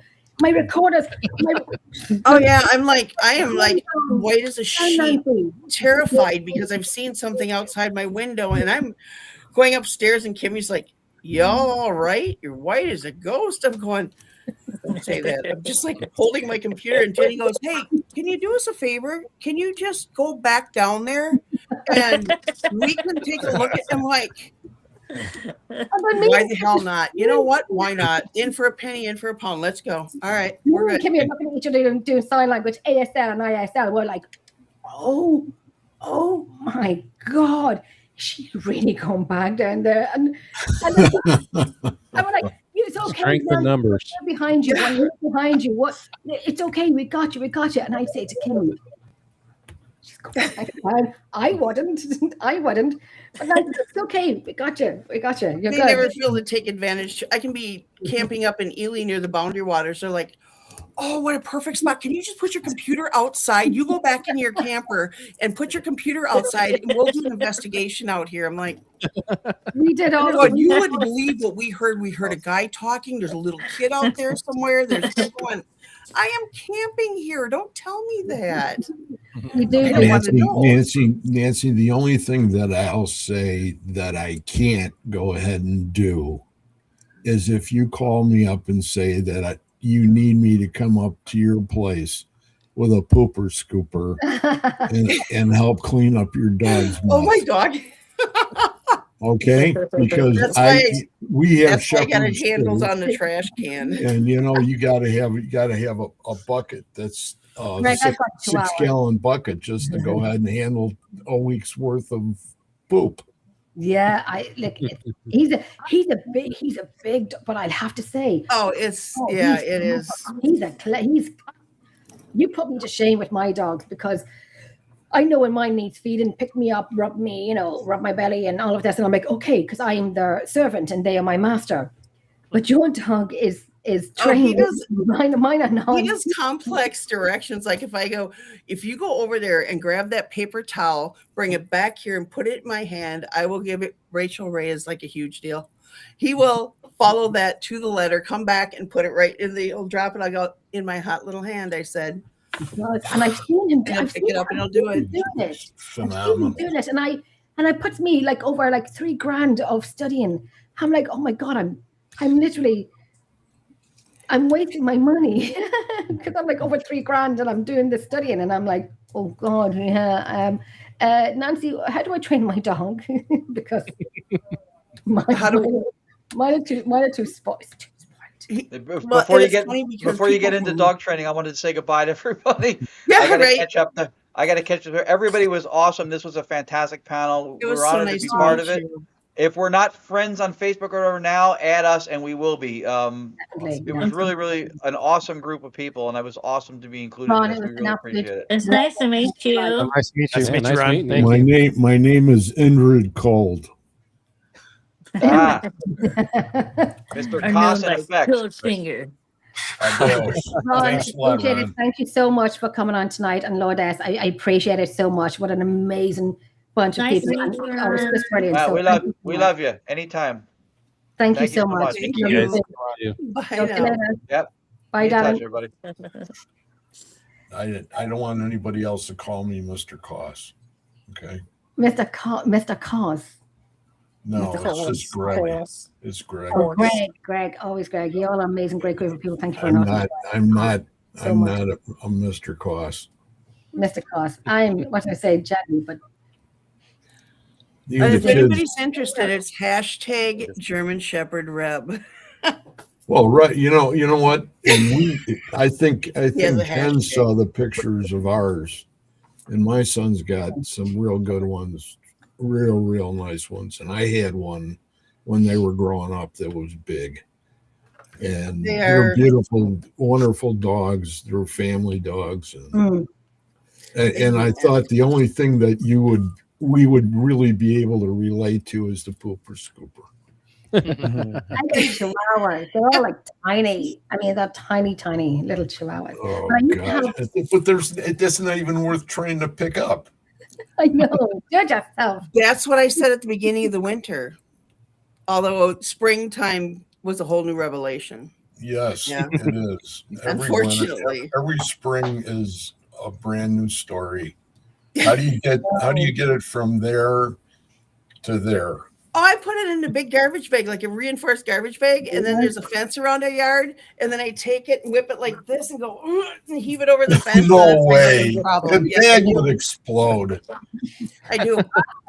Not my problem anymore. Once it goes over that fence, It's like having a dead body in there.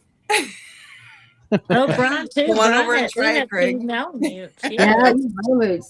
Have you still got the two Malamutes, Kimmy? I was like, I understand completely. We had two Malamutes. Yeah. They were beautiful. I didn't know. It was like garbage bag fulls.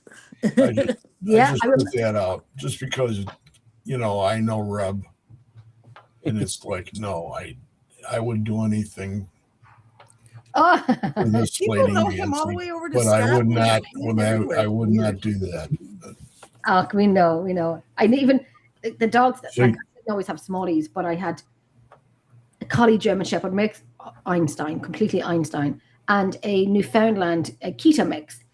And I had a Newfoundland. They're awesome. yeah, big dogs, and I miss my big dogs. But I've got 4 smallies and one of my chihuahuas, which is she's up and down her bed. She's that small. She's in a white bed behind me. You can't even see her, but do I love her? Oh my gosh, my children always say to me, "Mom, who do you love more?" And one of my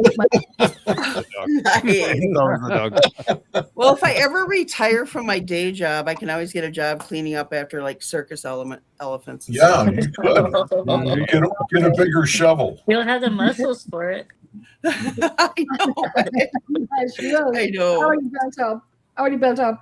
Me, myself, and Kimmy and Nancy were talking last night, and Jennifer's question. You never know what I'm going to ask, and I was saying, if you were a breakfast cereal, what would you be? And describe each other. If we were an animal, what would we be? So we described each other's. We don't know what Nancy said, what animal she was going to be, because that's PG. Oh, a cow. She said cow, so And people we said why, and she said because people can eat me. One. I was joking. So I was saying, I said I would be. You ever hear of Rice Krispies? So I said I would be Rice Krispies, snap, crackle, and pop, because my back goes, my hip goes, my arm goes, my neck goes. So I would be snap, crack. I'd be Rice Krispies, snap, crackle, and pop. Nancy, what cereal did you say you would be? Lucky Charms. Yeah. Oh boy. And Kimmy, what cereal did you Never mind. Oh, I know. I know. Cookies and cream, because I like my cereal dark like my soul. Oh, you don't have a dark soul, Kim. No, I don't believe it. I don't even. Oh no. Not even I know, close. just a saying though. Still fun. Oh my God. And then we were describing each other's if we were an animal. So I would describe Nancy, or Kimmy would describe me, and so on and so on. And I think, Kimmy, I said, the looks that I got last night of, what animals these women would be. And I said to, I got, really? And I said, Kimmy, you would be a snake. And I got these looks of snake. And I said, you're beautiful to look at, but you got a bite in you. And then, got away with that one. And then when Nancy said, you'd be an elephant. And she goes, what? From a cow to an elephant? And I said, yes. Thank you. And I said, yes, because you're very family orientated. You're very protective. And you're very family orientated. So I said, away with that one too. And what was I? What did you describe me as? You were, what the hell? You were a giraffe. Oh, what? I said bear. Yeah. Kim said bear. I said bear. Call your mom bear. A giraffe. I love giraffes. And you know why? I said Kimmy was it? No, you were a giraffe. Yeah. And I said they're so fierce. They take their whole head, like they put their whole body into it, like smack things with it. Yeah, and I'd be just like, with my neck. So yeah, this is the conversation that we have. This is what happens at like 1 a.m. my time. Yeah. Do we talk paranormal? No. So if you were a cereal now, and I know this is like a random question, and I know we'll leave in a second because I know everyone's tired. Shawn, if you were a cereal or an animal, what would it be? Gosh, well, I'm gonna go animal first then. Tiger. I've always wanted to be a tiger. Bengal tiger. It's my favorite animal.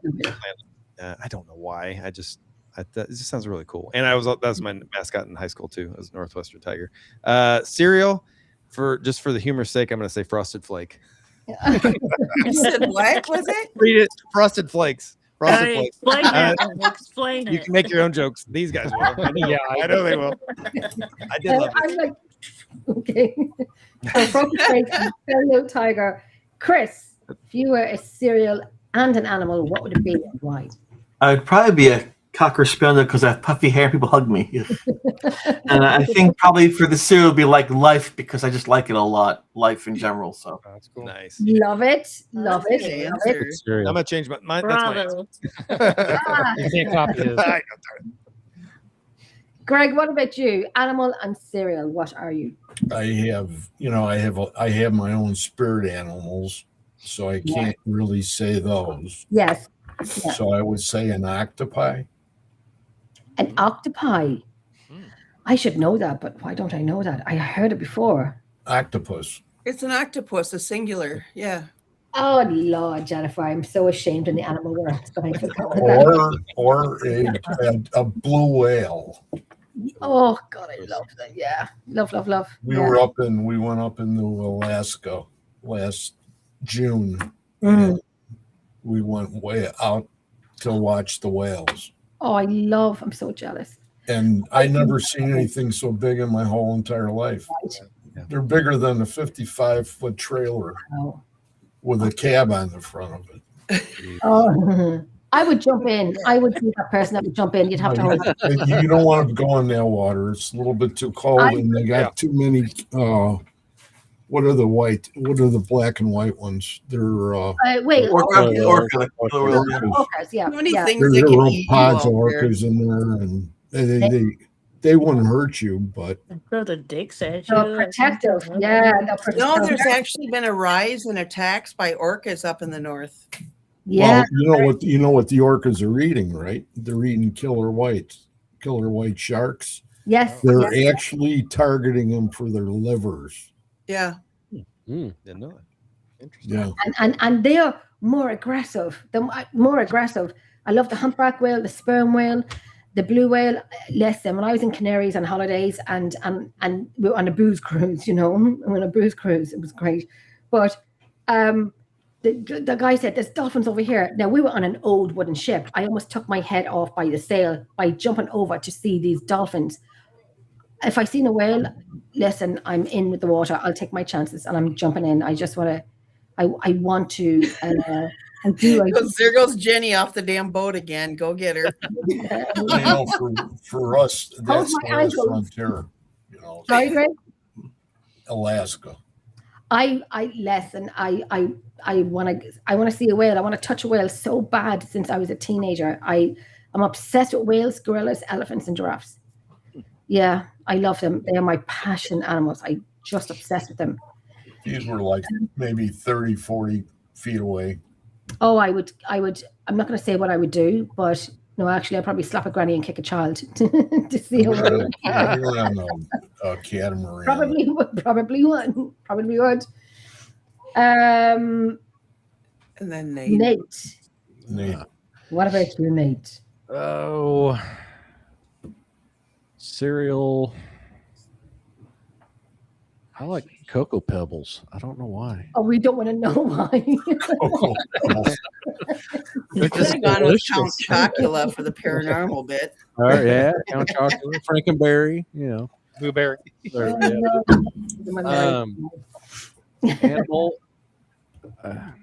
Animal's hard, but one that popped in my head really quickly was we went down to Atlanta Aquarium for spring break, and they had an exhibit with beluga whales, and they are so cool. Oh, yeah. No way. Did you see They are amazing. Did you ever see them when this video where this woman had lost her phone and a beluga whale went down? Oh, yeah. Did you seen that? Mm-hmm. You look at them, you're just like, they are highly intelligent. You can just tell by looking at them. Yeah. Did you ever see the video? They are amazing.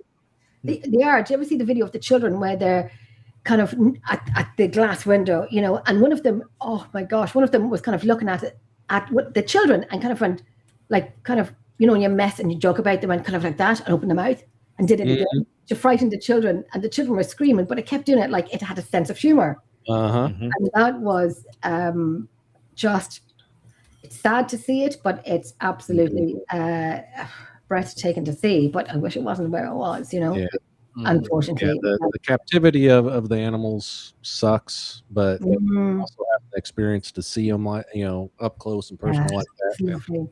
That I see why we have aquariums and zoos and stuff. Yeah. But, absolutely. Dogs are being treated correctly.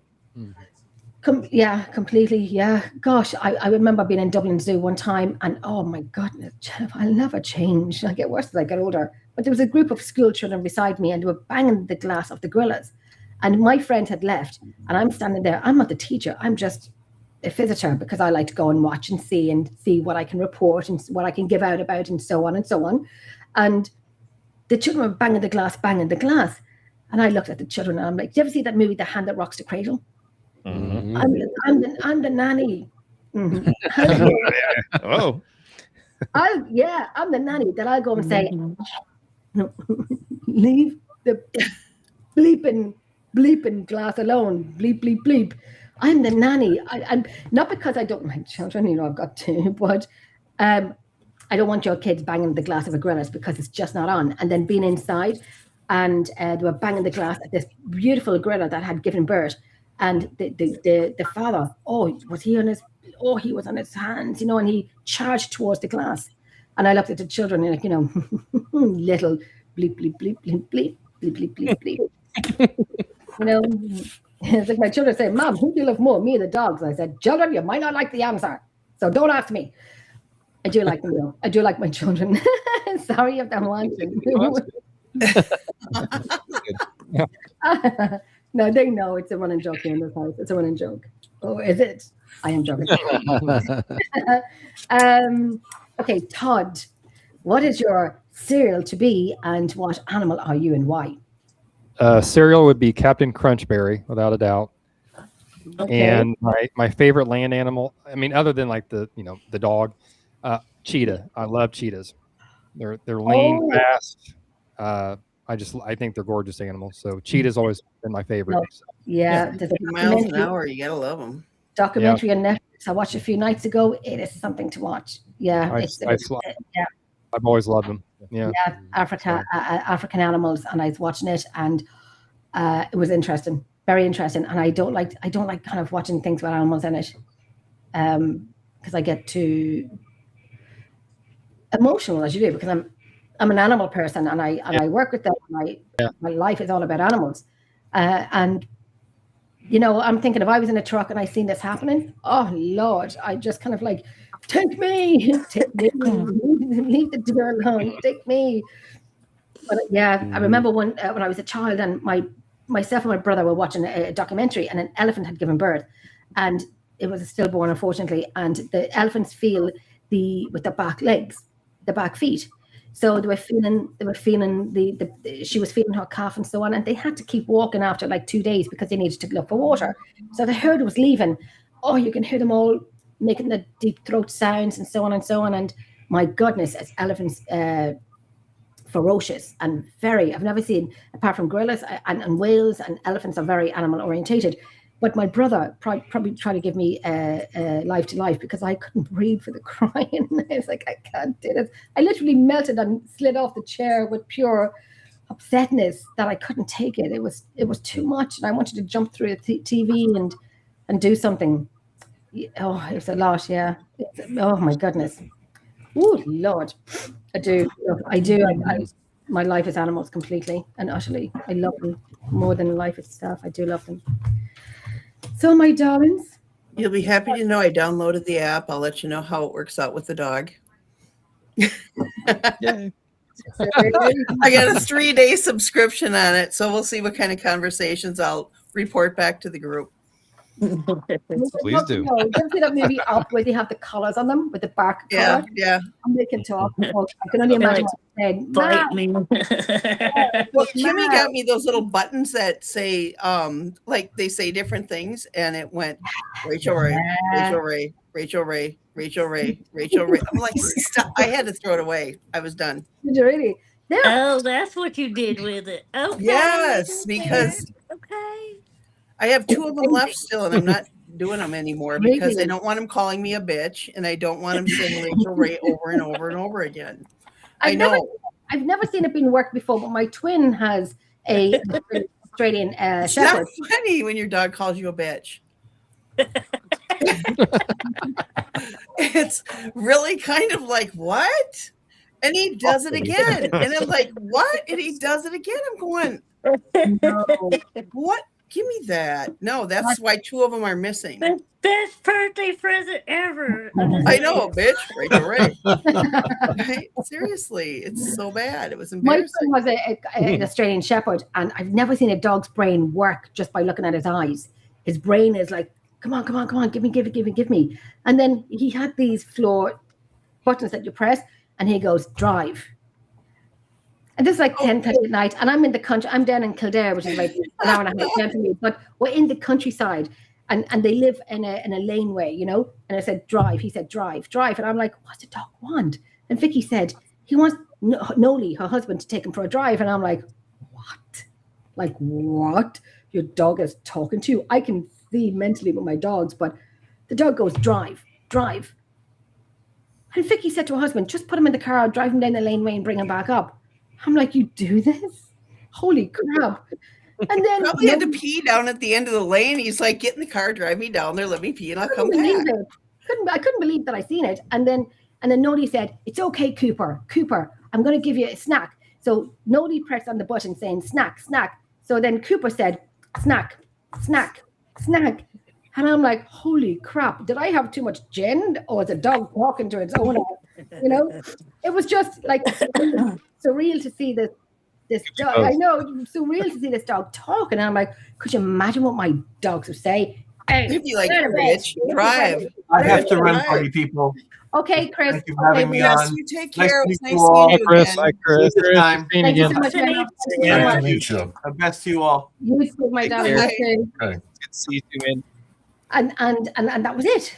But we are now leaving the show. We are on over 3, almost a half hour. Yeah. I think you need one That's like Rogan style. The first person last to leave. Come to an Irish podcast.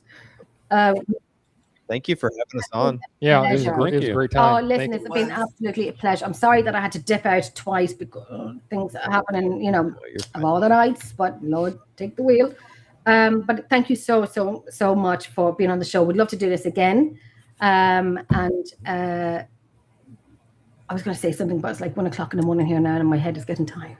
But thank you so much for coming on. Thank you so much for giving us the time and being on. And Greg and Nancy, my amazing co-host, you took the wheel tonight when I had to jump ship for a minute or two. Kimmy, my darling, Todd, Nate, Shawn, thank you so much for being on. Thanks for having us. Great meeting you guys. Thank you. It was Nice meeting you guys too. Nice to meet y'all too.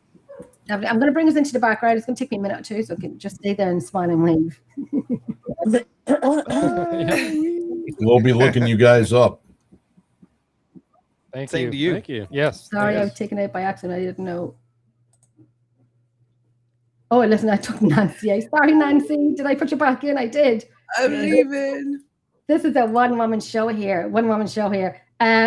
Okay, so for everyone who watched, liked, shared, comment, thank you so much. It's been an amazing, amazing show. We have been on for 3 hours and 20 minutes. There's something that I do want to look back on the show at 2 hours and 2 seconds, something like that. I want to look back on that. But thank you for watching. It's 1 o'clock in the morning here. I'm beginning to look like it's 1 o'clock in the morning. Come on, it has been amazing. just a little bit. It's been insightful. It's been Good show. That was fun. Wasn't it? I think great. I told you. Yeah. Yeah. Learned a lot. You see, and that's why I love doing the round table for people who haven't met each other before, but will now have that meeting and the connection to do other shows and hopefully meet up for investigations and so on. Yeah. It's been brilliant. So I'm Very going to cool. thank you, Nancy, when you took the wheel. Thank you so much because I had to jump out of ship there. Oh. Thank you. Good night, Pamela and Pamela, my darling, Pamela, my love. Thank you so much, my lovely. Thank you so much. Pamela never fails to watch. But I'm going to say thank you for watching, liking, sharing, commenting. All your questions were brilliant and fantastic. We will be on again. Well, I'm not on next week. I don't think I'm on next week. the 13th is one, I think. I'm back on I'm back on the 13th with Pam and Steve.